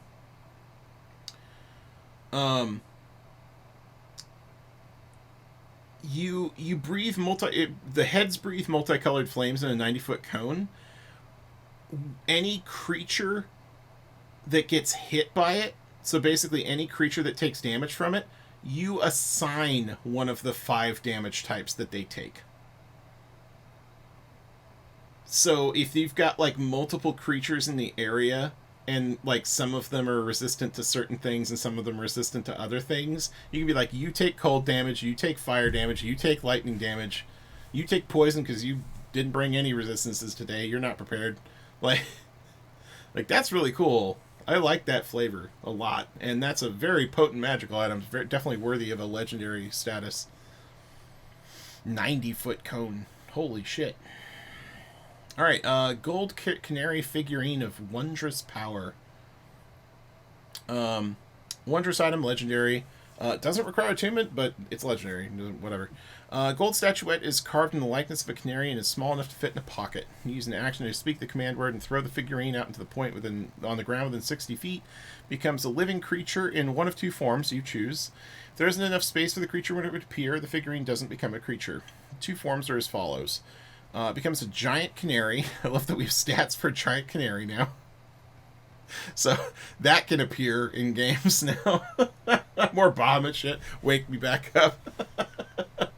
Alright, so giant canary, pretty beefy. Definitely much more beefy than a normal canary. This large giant canary. Time to get revenge against the farm cats. Gold dragon form. While you are missing half or more of your hit points, you can speak a different command word. Oh, so this one comes out for 8 hours and can be ridden as a mount. So that's cool. So you just get a giant canary you can fly around on.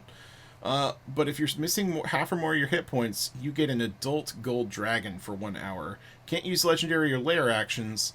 And the figurine cannot be used this way again until a year has passed. That's still pretty potent. So, it's a pretty interesting little legendary item there. Big burb. Yeah, shape change into giant canary. It's a CR 1/2 flying creature, so expect to see some druids. See, finally, druids got some stuff.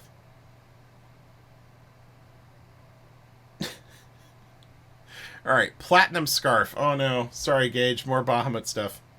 Legendary requires attunement. This scarf is made of sturdy cloth and covered in platinum colored scales. As an action, you can pull a scale from the scarf and speak a command word. When you do so, choose one of the following effects. Breath of Life, the scale disappears, and you or a creature you touch gains 10d4 hit points. Platinum Shield, for an hour until you dismiss it, the scale becomes a +1 shield, which you or another creature can use. A creature wielding the shield has immunity to radiant damage. Radiant Hammer, for 1 hour until you dismiss it, the scale becomes a magic light hammer, which you or another creature can use. The weapon deals 2d4 radiant damage instead of the bludgeoning damage normal for a light hammer. It also deals an additional 2d4 radiant damage to chromatic dragons. Once 3 scales have been pulled from the scarf, no more scales can be removed until the next dawn, but all the missing scales grow back. If you pull off a scale but don't speak a command word, it disappears after 1 minute. So a nice little radiant hammer, little radiant damage light hammer that basically does better damage than a longsword on average. It's pretty cool. Light hammer. See, it's literally a light hammer because it's radiant damage. Get it? Potion of Dragon's Majesty. So they got a lot of legendary magic items in here. I'm gonna be honest. It's just fun reading through these. They probably won't show up. But they are cool. Liquid gold with a single scale from a chromatic gem or metallic dragon suspended in it. When you drink this potion, you transform into an adult dragon of the same kind as the dragon the scale came from. The transformation lasts for 1 hour. Any equipment you're wearing or carrying melds into your new form or falls into the ground. Your choice. For the duration, use the game statistics of the adult dragon instead of your own, but you retain your languages, personality, and memories. You can't use a dragon's change shape, change shape, or legendary or lair actions. That's pretty cool. Just turn into a dragon for an hour. I mean, by the point at which you're getting legendary items, presumably you would have access to stuff that could do that, but... Drink my toenail juice. Alright, Ruby Weave Gem. Another legendary item. While you're holding this gem, you can use it as a spellcasting focus for your spells. It has 3 charges and gains all spell expended charges daily at dawn. When you cast a spell holding this gem, you can expend up to 3 charges to ignore the spell's material components with a gold piece cost, up to 500 gold pieces per charge expended. 500 keeps coming up.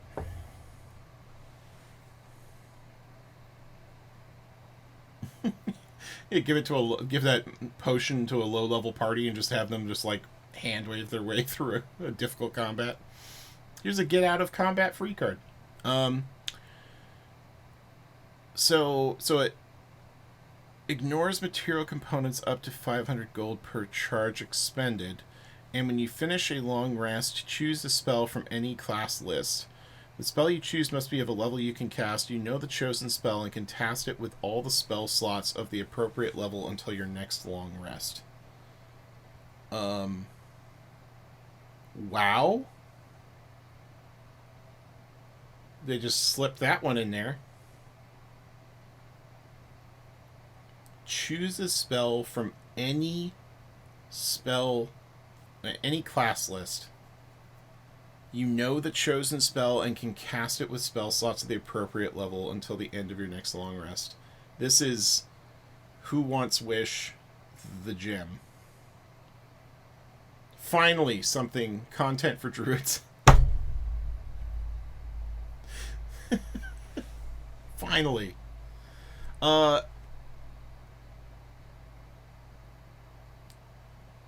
Must be of a level you can cast.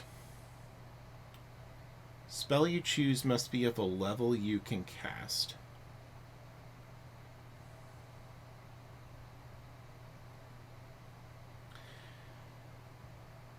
This also makes it so that people who are multi-classed, who would have a limit on the level of spells they know, would have access to spells of a higher level.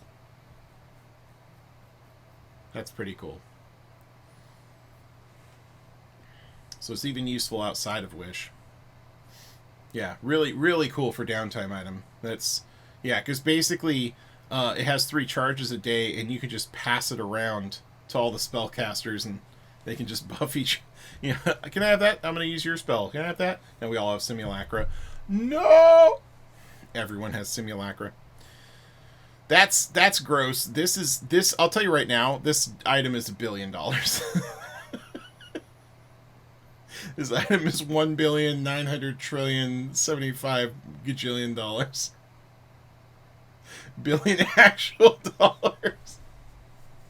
Woo! Yeah, everyone has demi-planes and all this shit. Yeah, oh, no thank you. It can only be required from Vrokiva. Yeah, Ruby Reef Gem is one of the most powerful magic items I've ever seen, so, and it's all because of this right here. Okay. Sapphire Buckler. Very rare, so we've come down. We've come down from our high to merely very rare. Shield requires attunement. Crystalline blue shield is fashioned from a sapphire dragon scale and is used to aid in rooting out the influence of aberrations. While wielding the shield, you have resistance to psychic and thunder damage. And when you take damage from a creature within 5 feet of you, you can use your reaction to deal 2d6 thunder damage to that creature. As an action, you can use the shield to help you locate aberrations until the end of your next turn. If any aberrations are within 1 mile of you, the shield emits a low humming tone for a moment, and you know the direction of all aberrations within that range.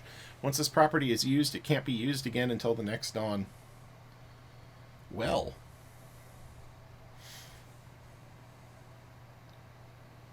That's an adventure creator right there. I wake up the next day, I activate my shield, the adventure is that way. DM's like, yep, about a mile that way, right over there, to your next target. Oh, and this one's a firearm. I don't think we're going to use that, so we're just going to move on. That one's a gun, so I don't think we need the gun. I don't think anybody... It's Greg. And I'm sure Nino is going to be right hot on your heels right there. Alright, so this one is called the Topaz Annihilator.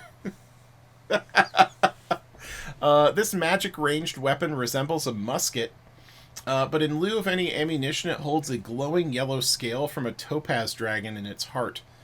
The gun has a heart. The weapon has a normal range of 100 feet and a long range of 300 feet, and it has the two-handed property. It deals 2d6 necrotic damage on a hit. If this damage reduces a creature or object to 0 hit points, the target is reduced to dust.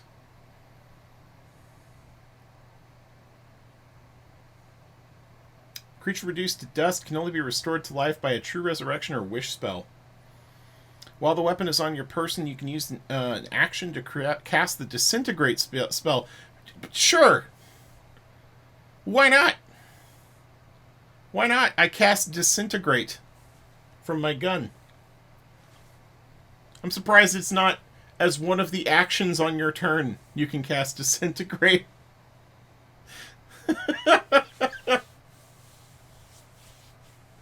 Because then you could be like, I'm a brass dragonborn or whatever. I'm gonna breathe. I'm gonna incapacitate you, and I'm gonna shoot you point blank with my Disintegrate gun, all in one action.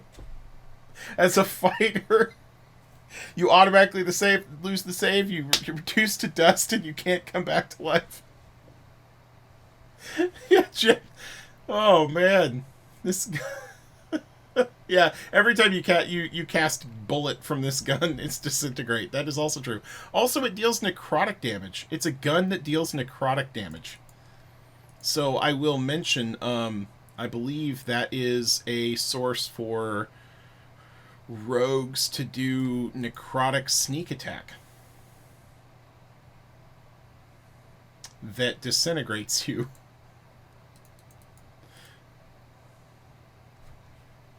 I mean, yeah, Valen's time to get rid of the crossbow. It just says the target is reduced to dust. It doesn't mention anything about their equipment. Disintegrate specifies not magic items at least, but like that'd be all their gear, so that sucks. But then again, if you hate somebody enough to shoot the old Topaz Annihilator at them, I guess you could also argue that since it doesn't use ammunition, the Topaz Annihilator isn't loud. I think that's also worth noting, like flavor-wise. There's no reason this gun would make a large noise. It would just shoot death lasers. So yeah, this is a rogue gun. Yeah, it goes pew. It's like finally they made an item worthy of the legendary Imperial Guard flashlight. This is appropriate. You just turn the flashlight on and off.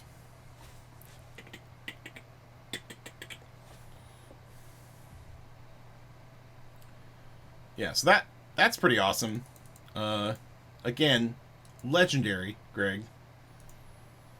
I don't believe this will be available in campaigns for anytime soon, unless you're in Tanner's game, in which case you can probably find one under a rock.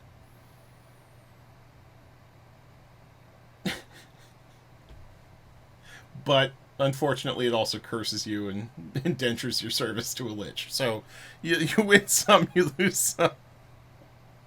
But that rock will blow up. That's also true. Is a common magic item. Tells a fool to go to sleep.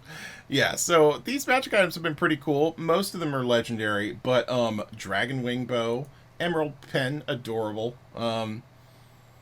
Sapphire Buckler's not bad. I don't know if it's... I mean, it gives you resistance to 2 potent things, so I can see why it would be very rare, but I mean, people are going to be competing this with many other things. Shields are hard to get right. But that Dragonhide belt, though. That Dragonhide belt. The Crystal Blade, though. Lodestone, though. Yeah, pretty much all the items that weren't legendary are super awesome. And the ones that are legendary are, of course, also good. But, like, these ones you're actually likely to see. So we'll figure out some prices for this stuff, and we'll slap them into the we'll slap them into the old compendium when we get a minute. See where they rack up against other items. All right, so Hoard magic items. What is this? Certain magic items can absorb the ambient magic of a dragon's hoard. The mightier the dragon, the more powerful the item becomes when it is steeped in the dragon's hoard, like tea. These items called Hoard items, this is so fucking topical to me, have 4 states, which are summarized on the Hoard item states table. A Hoard item in its slumbering state has certain base properties, and it gains additional properties when it enters the stirring, wakened, or ascendant state. So let's see. Slumbering, age category, whatever. Okay. Stirring, young, wakened, adult, ascendant, ancient. Interesting. Increasing power. A Hoard item left to steep in a dragon's hoard absorbs power from the Hoard. Older dragon's hoards are charged with more magic and can empower Hoard items into higher states. Ordinarily, a Hoard item must steep in a dragon's hoard for 1 year. Blah, blah, blah. So it steeps in a dragon's hoard for 1 year and is a stirring state. Pinnacle of its power. Ascendant state. Okay, so this is providing some lore for, like, basically how it is. When a dragon is slain... Oh, the dragon also knows what these Hoard items are and what state they're in. When dragon is slain, the magic surrounding its hoard becomes volatile. This allows a Hoard item to steep more quickly in the hoard. A Hoard item steeped in a dragon's hoard for 8 hours rises 1 state, so long as the steeping begins within 1 hour of the dragon's death and occurs within the dragon's lair. So I guess, like, killing a dragon buffs their magic items? Gage. Gage. Gage loves it. Okay. Just as Hoard items can grow in power by absorbing the ambient magic of a dragon's hoard, so too can they fall back into slumber. If no creature is attuned to a Hoard item and the item isn't in a dragon's hoard, the item decreases in power by 1 state every 30 days until it is slumbering. Hoard item quirks. They get weird little quirks, like making it so that you can speak and read and Draconic, glows softly in 60 feet of a dragon, advantage on history checks, dreams of the dragon whose hoard the item last steeped in. Interesting, there's little quirks. Dragon's Wrath weapon. Okay. This weapon is decorated with dragon heads. Gage is freaking out. This weapon is decorated with dragon's heads, claws, wings, scales, or draconic letters. When it steeps in a dragon's hoard, it absorbs the energy of the dragon's breath weapon and deals damage of that type with its special properties. Slumbering, uncommon. When you roll a 20 on your attack roll with this weapon, each creature of your choice within 5 feet of the target takes 5 damage of the type dealt by the dragon's breath weapon? What? Wow.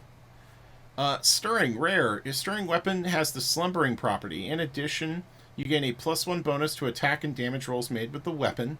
On a hit, the weapon deals an additional d6 damage of the type dealt by the dragon's breath weapon. I feel like Frederick should be in here. So, where is that nerd? I feel like this is relevant to him. Awakened. Awakened property is a slumbering property, and it improves on the stirring property. Bonus increases to +2. Excuse me. The extra damage dealt by the weapon increases to 2d6, so it's basically like a flame tongue, but it's like a +2 flame tongue that deals 5 damage to each creature of your choice within 5 feet on a 20. Like, wow. Little, like, boofs. Yeah, his weapons are radioactive and have a half-life. Yeah. Yeah. Why is my hair falling out while I'm wielding this dragon's board weapon? Then Frederick is going to intensify greatly. Yeah, Frederick's going to have a great time with this. As an action, you can unleash a 30-foot cone of destructive energy. Each creature in that area must make a DC 16 dex save, taking 8d6 damage of the type dealt by the dragon's breath weapon on a failed save once per day. So that's pretty awesome. A little 30-foot cone action for you. And then legendary, it becomes +3. It deals an additional 3d6 damage. And the destructive energy cone increases to DC 18, 60 feet, and 12d6 damage. That is an awesome weapon. Go make some dragon friends, or kill some dragons. You decide, because apparently they are hoarding all the really cool dragon weapons. Yeah, you want to go fight with... One apple? That's right. Yeah, double up. Gage is freaking out. Alright. Gage is ready to run their game now, I think. After this, Gage will be ready. Dragon Touched Focus. Oh, okay. Yeah. Let's do this. Okay. Sure. Yeah, let's have a spellcasting focus. Alright. Yeah, in the same vein as the Dragon's Wrath weapon. Yeah. Alright. So, Slumbering, you gain an advantage on initiative rolls. Stirring is, it... based on the family of the dragon. In Chromatic, it, whenever you use the spell slot to cast a spell that deals damage of those 5 chromatic types, you roll a d6 and gain a bonus equal to the number rolled to one of the spell's damage rolls. Just add d6 to your damage to your spells. Okay. Gem. When you use a spell slot to cast a spell, you can immediately teleport to an unoccupied space you can see within 15 feet of you. Metallic. When a creature within 30 feet of you makes a saving throw, you can use a reaction to give them advantage. The chromatic one's kind of fantastic. No, it's not also a spell. Jake over here, looking at this, hearing me say this, is already like, does it do more? And that's the right attitude if you're a dragon. Because it does do more. Very rare. It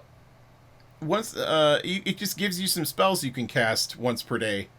You get Chromatic, you get Hold Monster and Rhymes Binding Ice. Gem, you get Rary's Telepathic Bond and Psychic Lance. And Metallic, you get Platinum Shield and Legend Lore. You just get them once per day each. Cool. Great. You just get bonus spells per day. And they're good. They're pretty good spells. Ascendant. The Ascendant Focus has all the others. And when you cast a spell of first level or higher while holding this focus, you can treat the spell as if it were cast using a 9th level spell slot.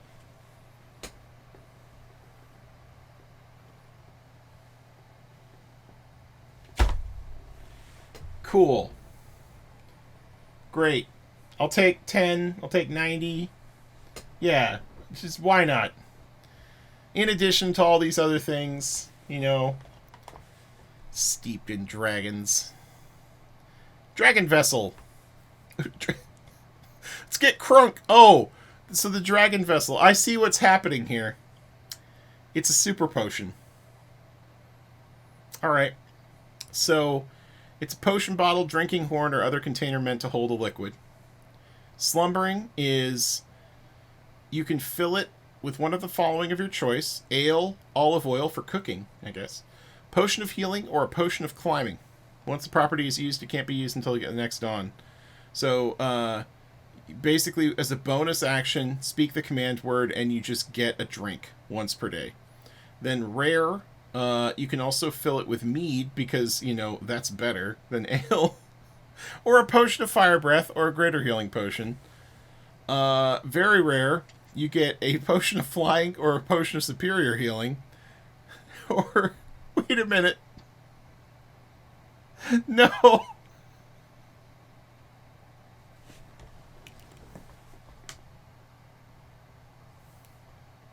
So once per day become a dragon. So once per day become a dragon. Wait. What?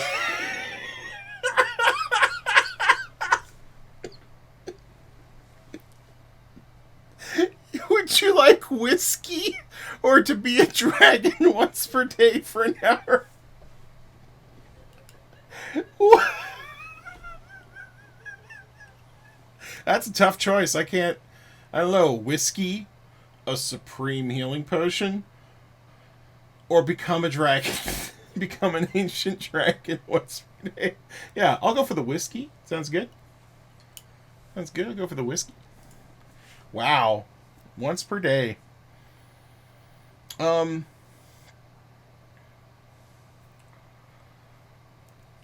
Now, can you do properties used? Okay, yeah. So you have to pick which of these options it does for you once per day, but it's all of them combined together as the item gains power. Just be a dragon for an hour once a day. Okay. It's gonna be some yeah, it's gonna be some ridiculous whiskey. It's probably just a potion of healing whiskey. Alright. And then the last one is Scaled Ornament. Okay, what does this one do? Ornament can be a jewelry, a cloak, or other wearable accessory. It appears to be fashioned from a dragon's scale, tooth, or claw. It incorporates images in those shapes. Slumbering, uncommon. You have advantage on saving throws you make to avoid being charmed or frightened, or to end those conditions. Stirring, you gain a +1 bonus to AC, and you can't be charmed or frightened. Moreover, each creature of your choice within 30 feet has advantage on saving throws they make to avoid being charmed or frightened, or to end those conditions on themselves. Sure. Very rare. Wakened has the stirring property. In addition, when you would take damage of the type dealt by the breath of the dragon in whose hoard the ornament became wakened, you can use your reaction to take no damage and regain hit points equal to the damage you would have taken. Gauge. This means a blue dragon and their blue dragon buddies could be fighting together, and the blue dragon would just be like, I need to heal my friends and hurt my allies, or heal my friends and hurt my enemies, and just breathe their blue dragon, breath right through the middle of the combat, and just heal their friends and hurt their enemies at the same time. That is awesome. Awesomely thematic. I wonder if there's a way that a Dragonborn could breathe to hit themselves at the same time. See where I'm going with this?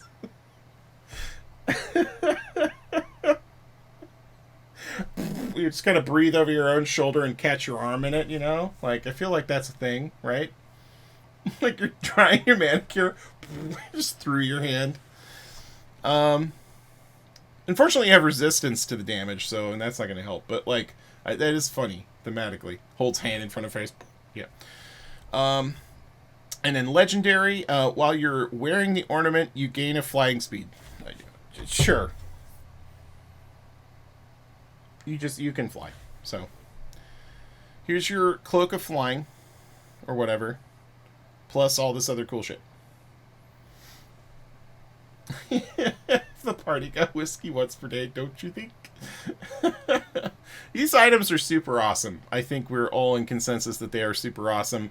I don't think that there is a chance in hell that these are going to be sold. So we are not going to come up with prices for them.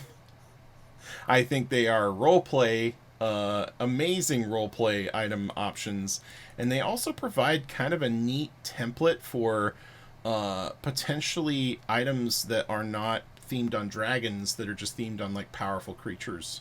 So yeah, this is like legacy items, sort of. That's a really neat mechanic for items that are going to level with you, basically, as long as you are either protecting and/or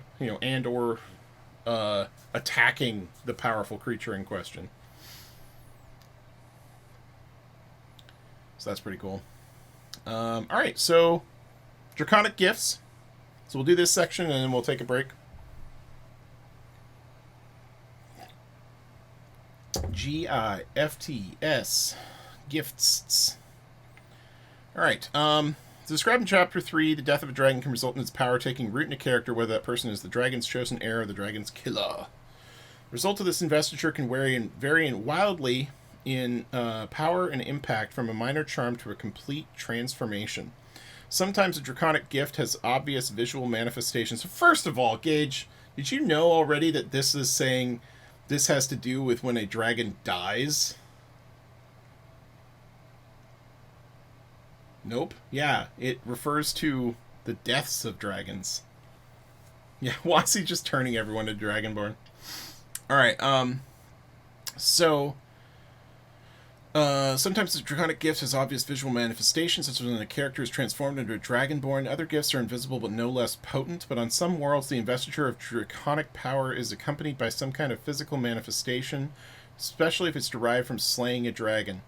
It might be small and easily hidden, but those who know how to look can use to identify a dragon slayer or another character who carries a Draconic gift by a telltale sign. Draconic Marks table provides some possibilities. Their eyes change color to match a dragon's eyes or scales. Their hair or a streak of it changes color to match the color of the dragon's scales. A mark like a stylized dragon eye or claw appears on the body. Patches of scales appear on the character's body, typically on the neck, shoulders, or forearms. So you could be a Dragonborn and then also kill dragons and take on even more Draconic powers. That's we're just gonna double all this up, just stack it to the moon. Alright. So let's see. Draconic gifts detailed in this section have rarities like magic items. Rarity of a Draconic gift depends roughly on the age category of the dragon that has bestowed it. Bestowed it by being murdered. As shown in the Draconic gift rarity table. Use a more common Draconic gift for an older dragon, but exercise caution going in the other direction. Very rare and legendary Draconic gifts can unbalance the game if given to low-level characters. You don't say! You don't say. Wow. Alright, Draconic Familiar.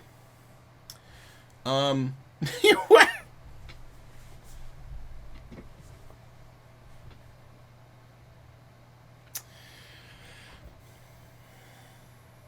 You can cast the Find Familiar spell as a ritual without any material components. When you cast it in this way, you get a pseudo-dragon.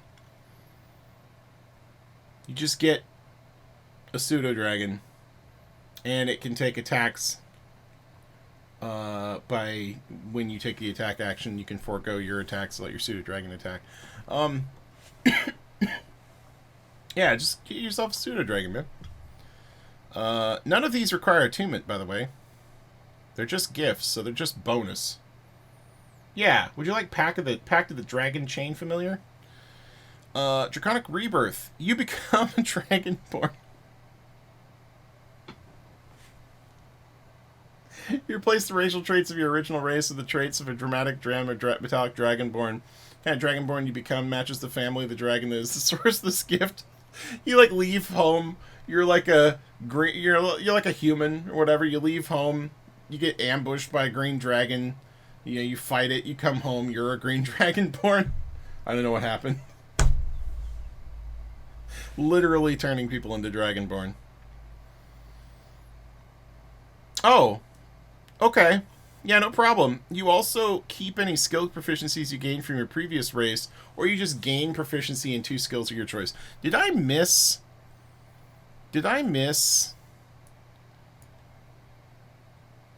what skills Dragonborn got? They didn't get any. Yeah, Dragonborn don't get skills. So, this gift is you become a Dragonborn and you just... Oh, okay. Yeah. You can lose dark vision. Yeah. My lifespan has shortened tremendously. They don't keep dark vision. You replace the traits, so you lose dark vision.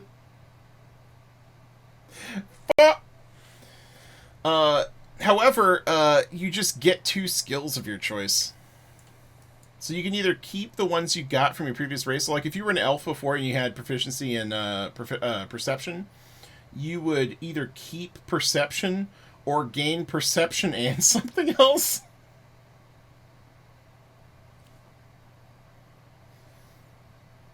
I guess.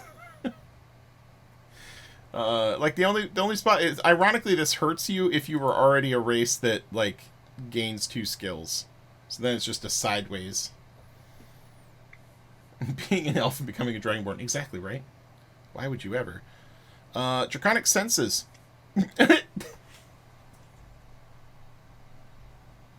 Dragons out here signing away in their will. I want you to imagine this.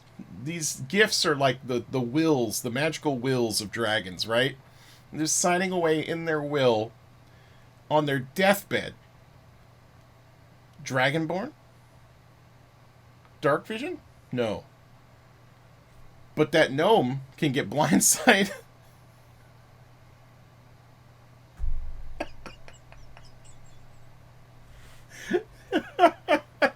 Oh, that's all right. Dragonborn are getting a lot of love in this book. It's just not dark vision.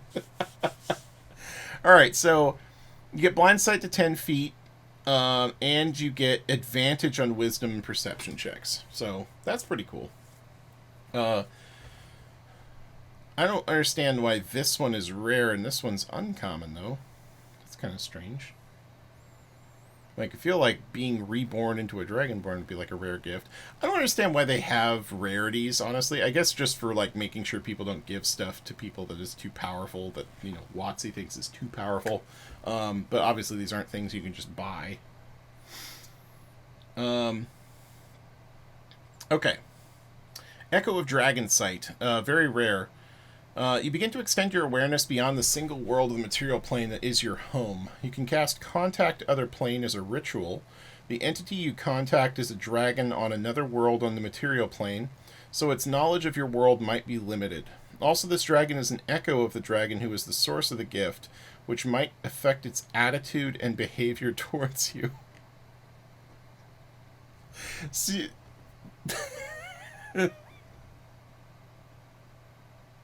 So you kill a dragon, right?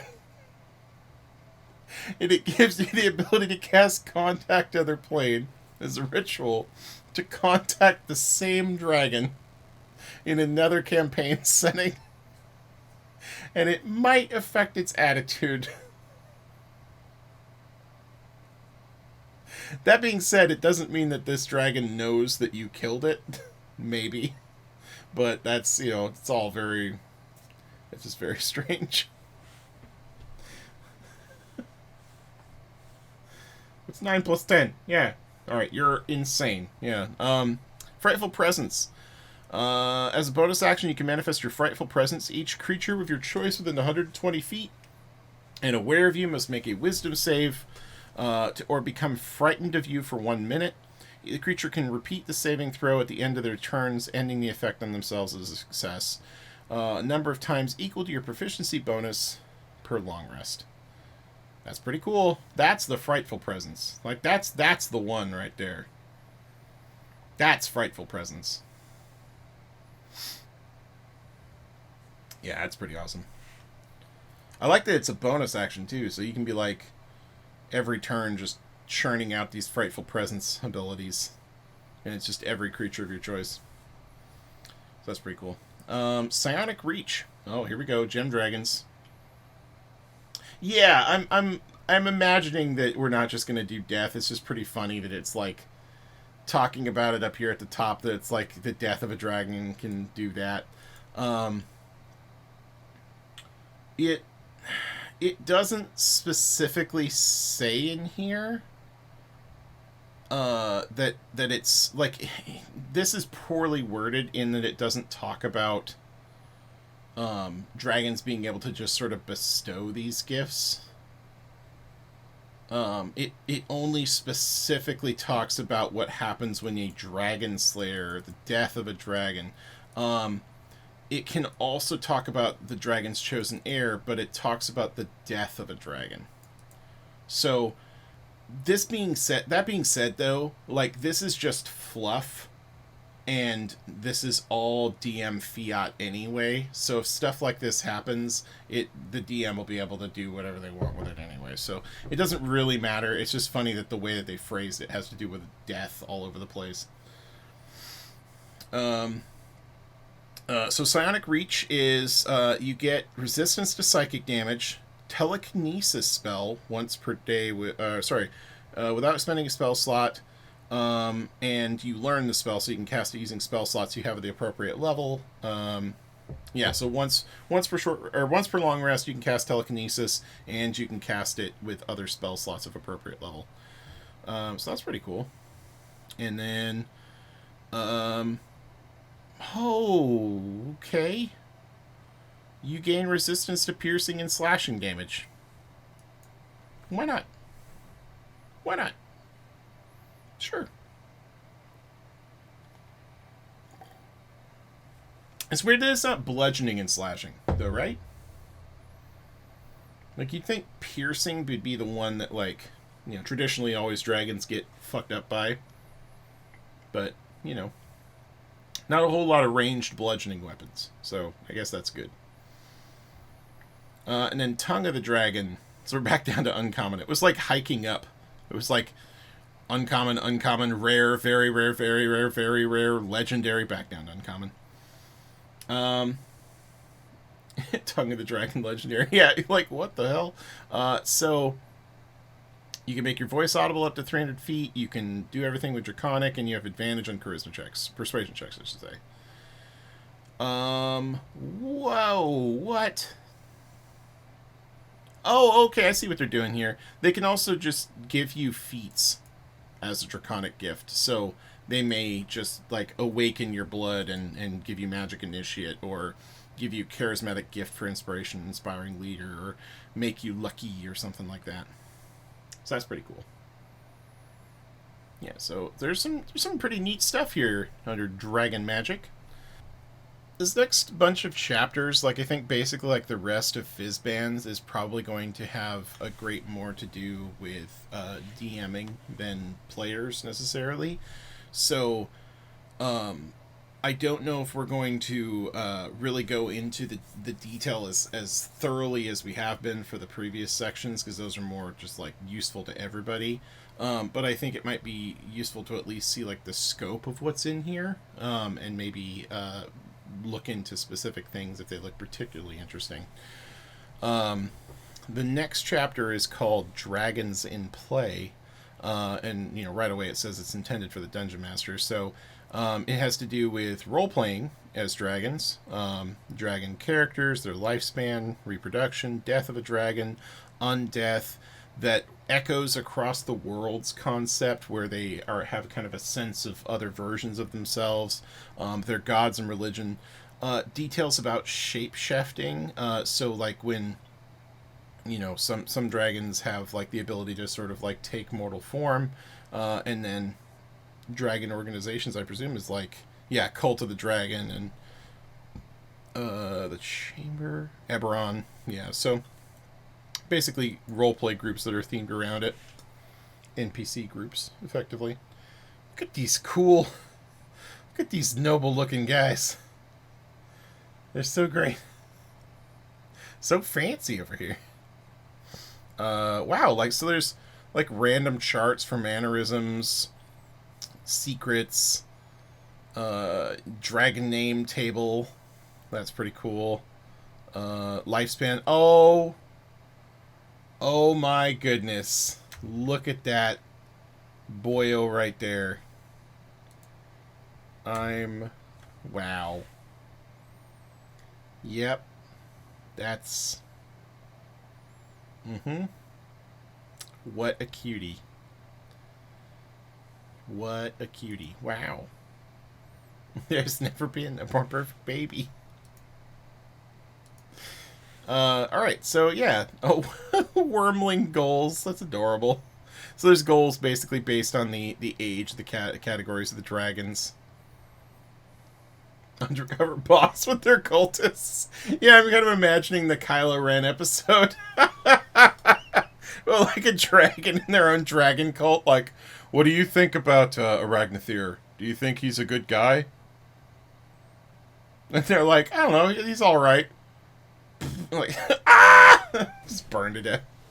So that's interesting. Talking about the origin of Dragon Age eggs chart. So it looks like there's a lot of charts in here, which I think as a DM, I greatly appreciate charts, you know, and like random tables and stuff like that. Like that's pretty awesome. Undead dragon hooks, adventure hooks, dragon air character. Oh, it's the echo characteristic. So like if somebody, you know, gets that one dragon gift, yeah, random roll charts. Gods and religion. So talking about the different gods. Shape changing. Yeah, it talks about, like, you know, the dragons that have the access to shape changing and stuff like that. And then the different cults, like examples of different cults throughout the existing campaign settings, along with adventuring hooks that have to do with them. Yeah, Song Dragons, I did see that in there. Okay, let's see. Followers, some stuff about basically followers of dragons. Their role in society, basically, and how they relate to their followers. Yeah! To Cooklook, the fiery breath of his great uncle is a toasty blessing. That's the minion of the mighty token for card from Magic. It's pretty great. God, noble, parental figure, patron, teacher, warlord. That's pretty cool. Big old chart and relationships, like hooks to your minions.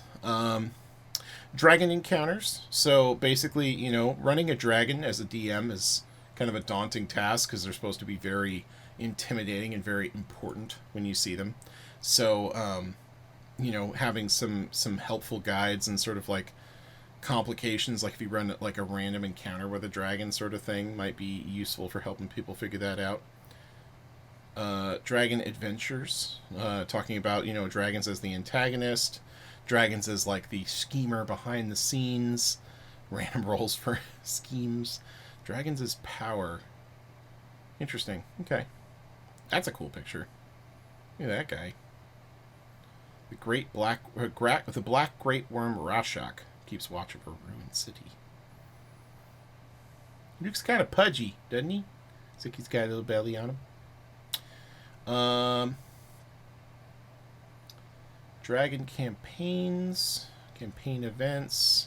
Yeah, so this is all pretty good stuff for basically if you want to, you know, do stuff with DMing. So if you're interested, you know, even as a player, if you do any DMing on the side or, you know, anything like that, like this could be a good book to pick up if you plan on featuring dragons in your game. Next chapter is about Lairs and Hoards. Okay, so it talks a little bit more about, so there's some random charts for where Lairs might be and what it might be like if you're trying to figure out, you know, stuff about a dragon lair.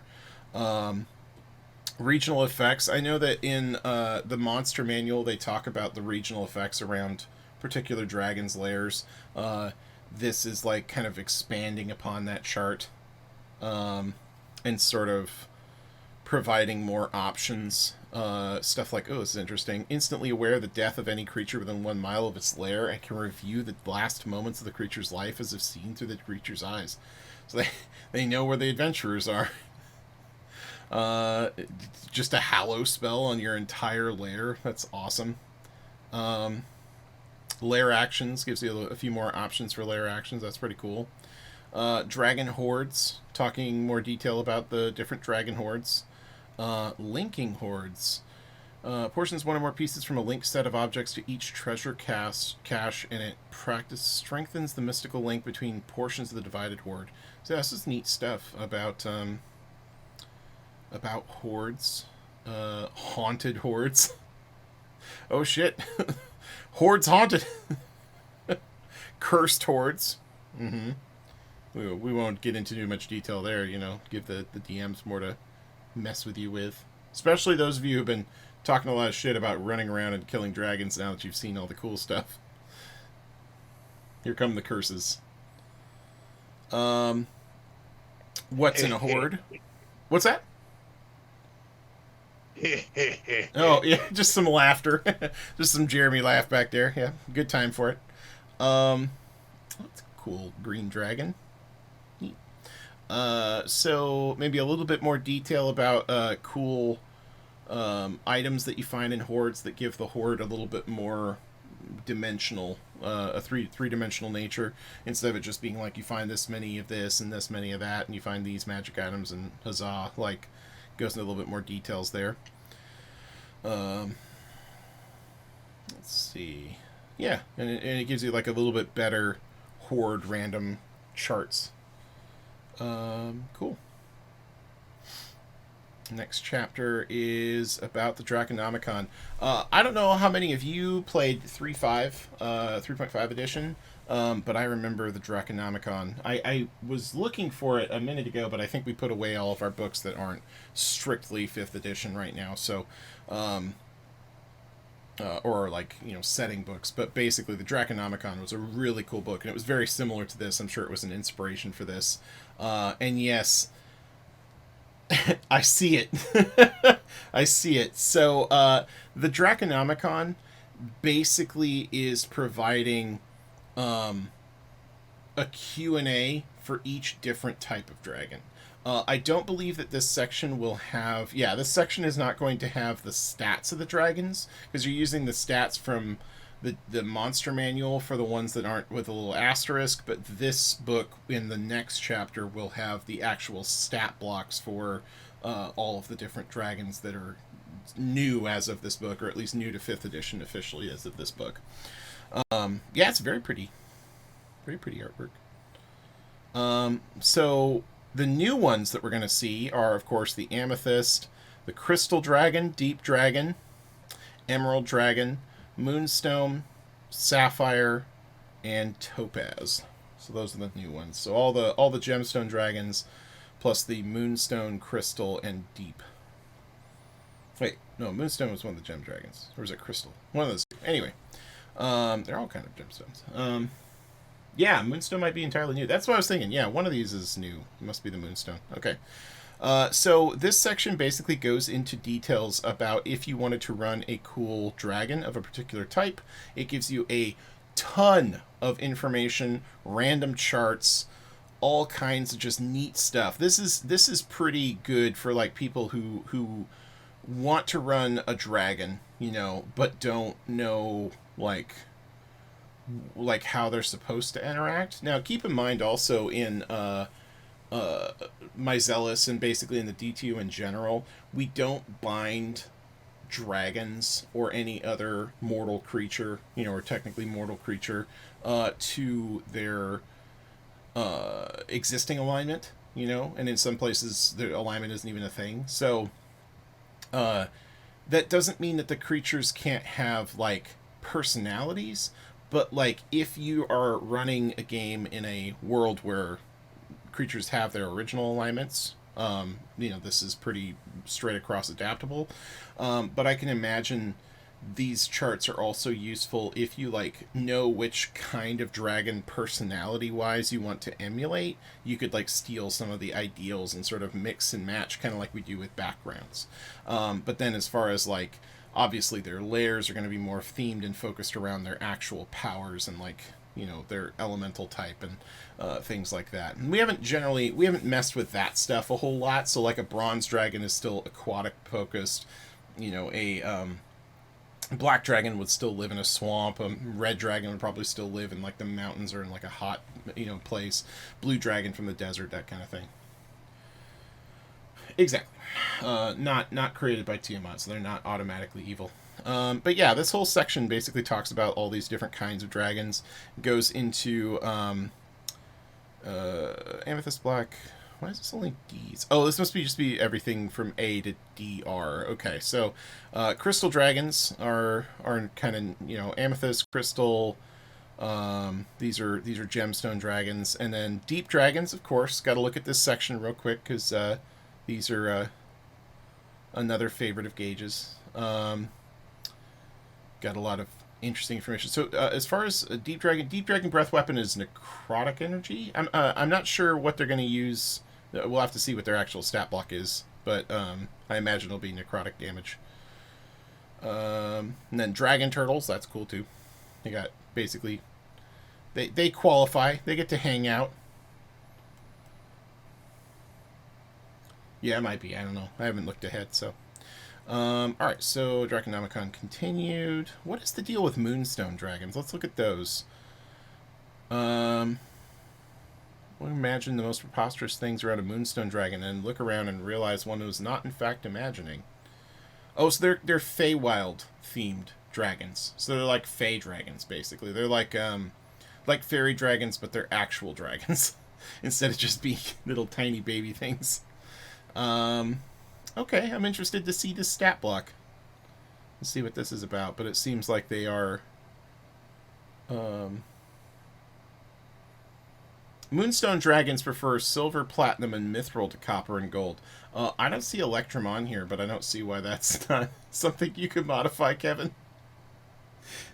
Fairy Dragon was big. Yeah, exactly.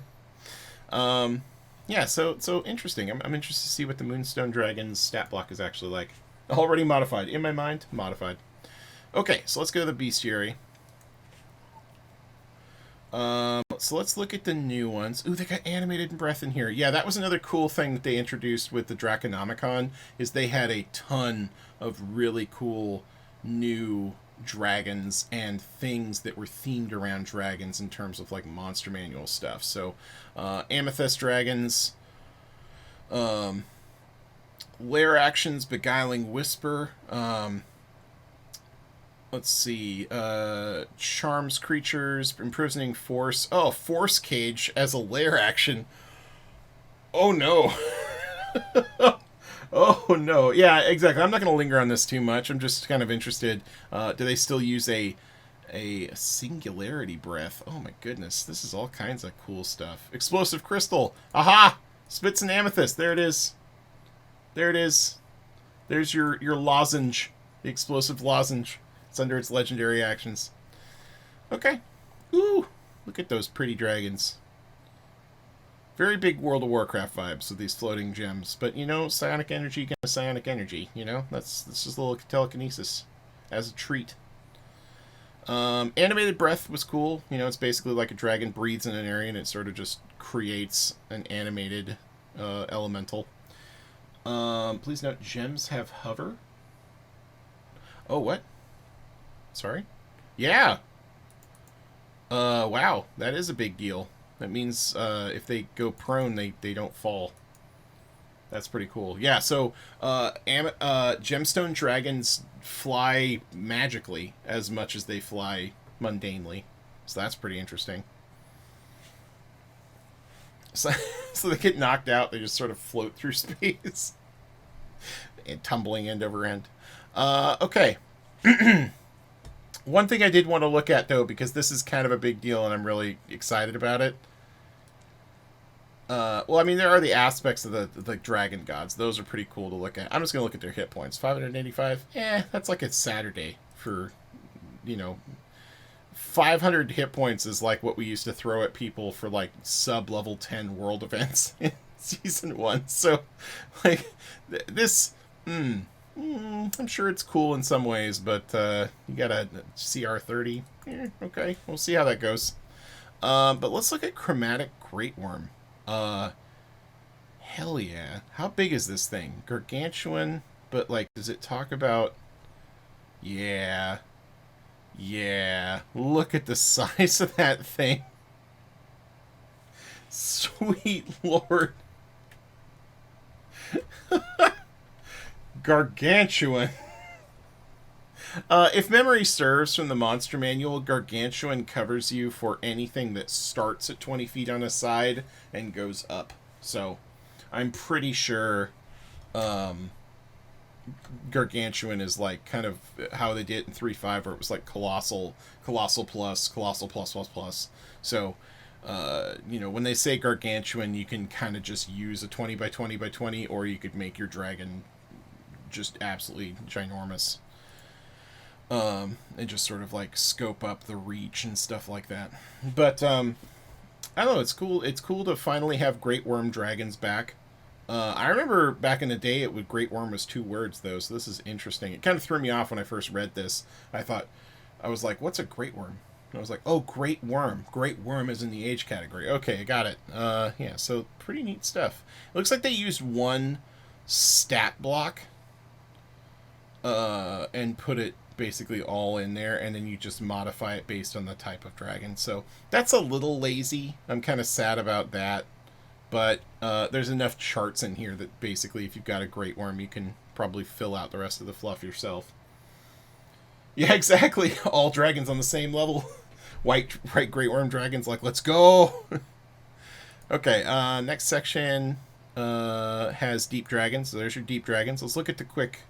Let's see what the breath weapon is. Psychic damage. Oh. Nightmare breath. Psychic damage. Okay. Alright. And then also... It seems to be themed around, like, spores.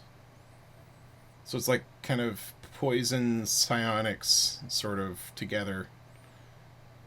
Yeah, spore salvos, poison, and then it has psychic damage, breath weapon. Yeah, it's pretty cool. That's very thematic for deep under the earth kind of.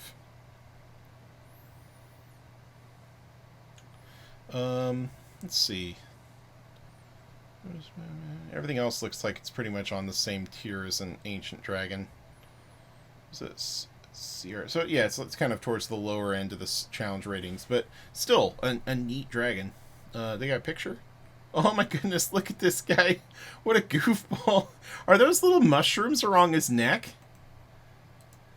What? He's got little mushrooms.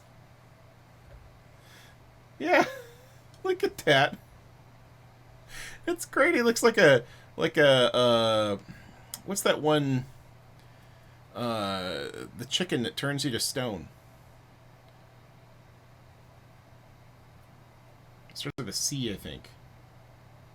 Somebody will, yeah, cockatrice. Yeah, it looked kind of like a cockatrice, sort of. I think it's the white eyes that are kind of making me think of that.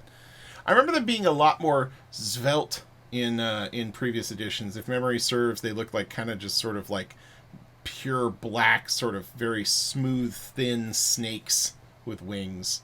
But this one, they're a little bit more... I think that's more appropriate for a creature that is entirely subterranean. Ooh, I am kind of curious... Oh, there's the worm thing again. What about their senses? Because they're completely underground. 150 foot, 300 foot dark vision, and 60 foot blind sight. Yeah, that's about right. I would kind of imagine their blind sight would be higher, but 300 feet dark vision. I don't know if that's the same for the other dragons. I can't remember off the top of my head. But at any rate, yeah, that's deep dragons. Draco Hydra. So I guess, like, what's Tiamat when you're not Tiamat that you're Tiamat? The Draco Hydra has 5 heads. Picture with 6 heads. This Draco Hydra has clearly been attacked at some point in its life. It's a monstrosity. It's not a dragon. That is weird. And then they have the prismatic breath, where basically the Draco Hydra picks which type of damage you take. Interesting. Okay. All right. There's your Draconians from Dragonlance. Yeah, shape theft. Let's see. Yep. Pretty sweet, huh? Death throws 3d6 fire damage. So this is the one that just bursts with flames, steals your shape, starts out large. So this is pretty cool. Foot soldier, when it dies, it petrifies. So this is the one that petrifies you. I can't remember the name of these ones. Boz, yeah. Draconian infiltrators. Capac Draconians, when they die, it's acid. Look at that guy. What a... Wow. Look at them. They look like little black dragons, basically, with kind of like goofball huge arms, kind of like monkey dragons. Yeah, definitely skipped leg day. Yeah, it's pretty cool. And then Draconian mages, Bozak Draconians, and Masterminds. Interesting. Alright, yeah, those were pretty cool. Draconian Shards, Dragonbone Golem. Oh wow, look at that thing. That's pretty cool. Dragonborn Champion. So here's some like examples of basically like champions of Draconic gods. Dragon Flesh Crafters. Oh, that was pretty neat. Dragon Followers. So yeah, a bunch of neat stat blocks that people can use. Bring back the old Dragonel. A bunch of neat dragons that DMs can use. See if there are any other that are jumping out at me. Gem Great Worm. Cool. Egg Hunters. Oh, yep, there's Elder Brain Dragon. Uh-oh. Oh. Oh my. Oh. Wait, Dragon Blood Ooze? I'm sorry, but I got distracted by this. Look at that thing. That is a problem. Look at that tongue. It doesn't just eat your brain, it just takes the whole head off. Yeah, this is some serious spoilers. That's a lot of nope right there. Alright, Ghost Dragon. Cool.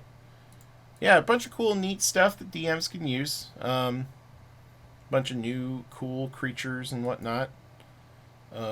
Listings by CR. So yeah, that's pretty much the whole book. So it's basically just a whole bunch of creatures in the back there for the Bestiary. Links to the sidebars and whatnot if you wanted to go to anything in particular. But yeah, that character creation stuff, the dragon magic, Draconic Gifts, like just as sort of like a recap. Draconic Races, new Dragonborn types, 100% endorsed. I'm sure we will fit those in rather neatly to Myzelis. The subclass options, again, feel strong, but not too strong. I think those will probably also find their way into the canon pretty shortly.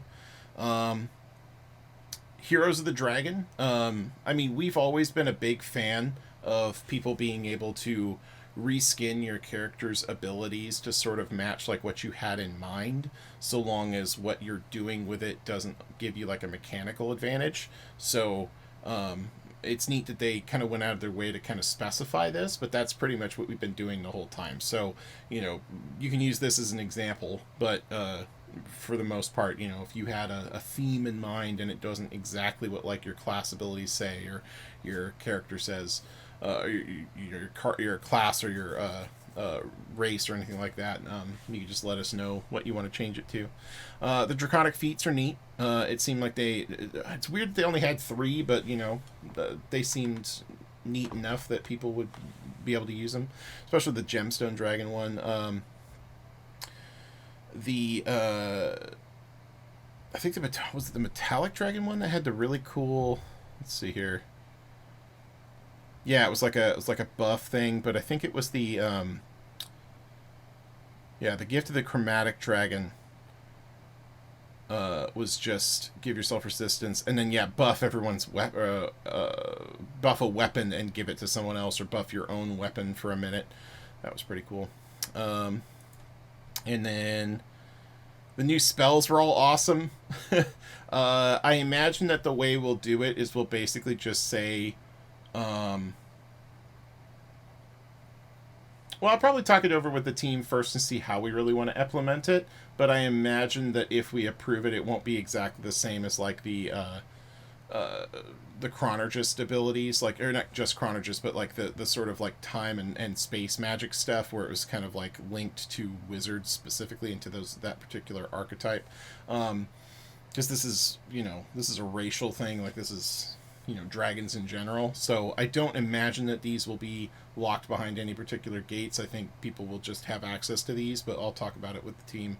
The magic items, we'll figure out how to price those and figure out where they sit in the the monetary hierarchy and which ones will be available for how much and that kind of thing. The Hoard magic items and Draconic Gifts obviously are going to be rewards. Like, they're going to be things that your DM will hand out to you if they feel like you've done the role play for it.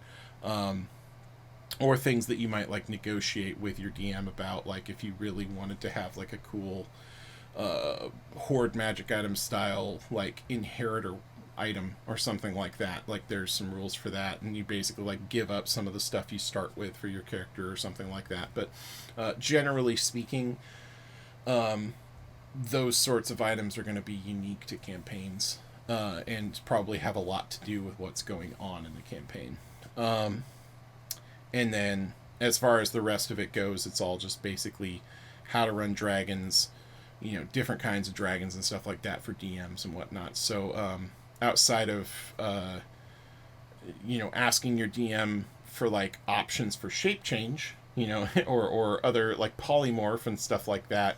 Well, not polymorph, that's beast, but like true polymorph or any ability that would let you turn into, say, a creature that would be in that bestiary. That's probably all like DM stuff. So, but that is basically the whole book. Awesome. Thank you all for being here and for going through this book with me. And we'll talk to you again soon.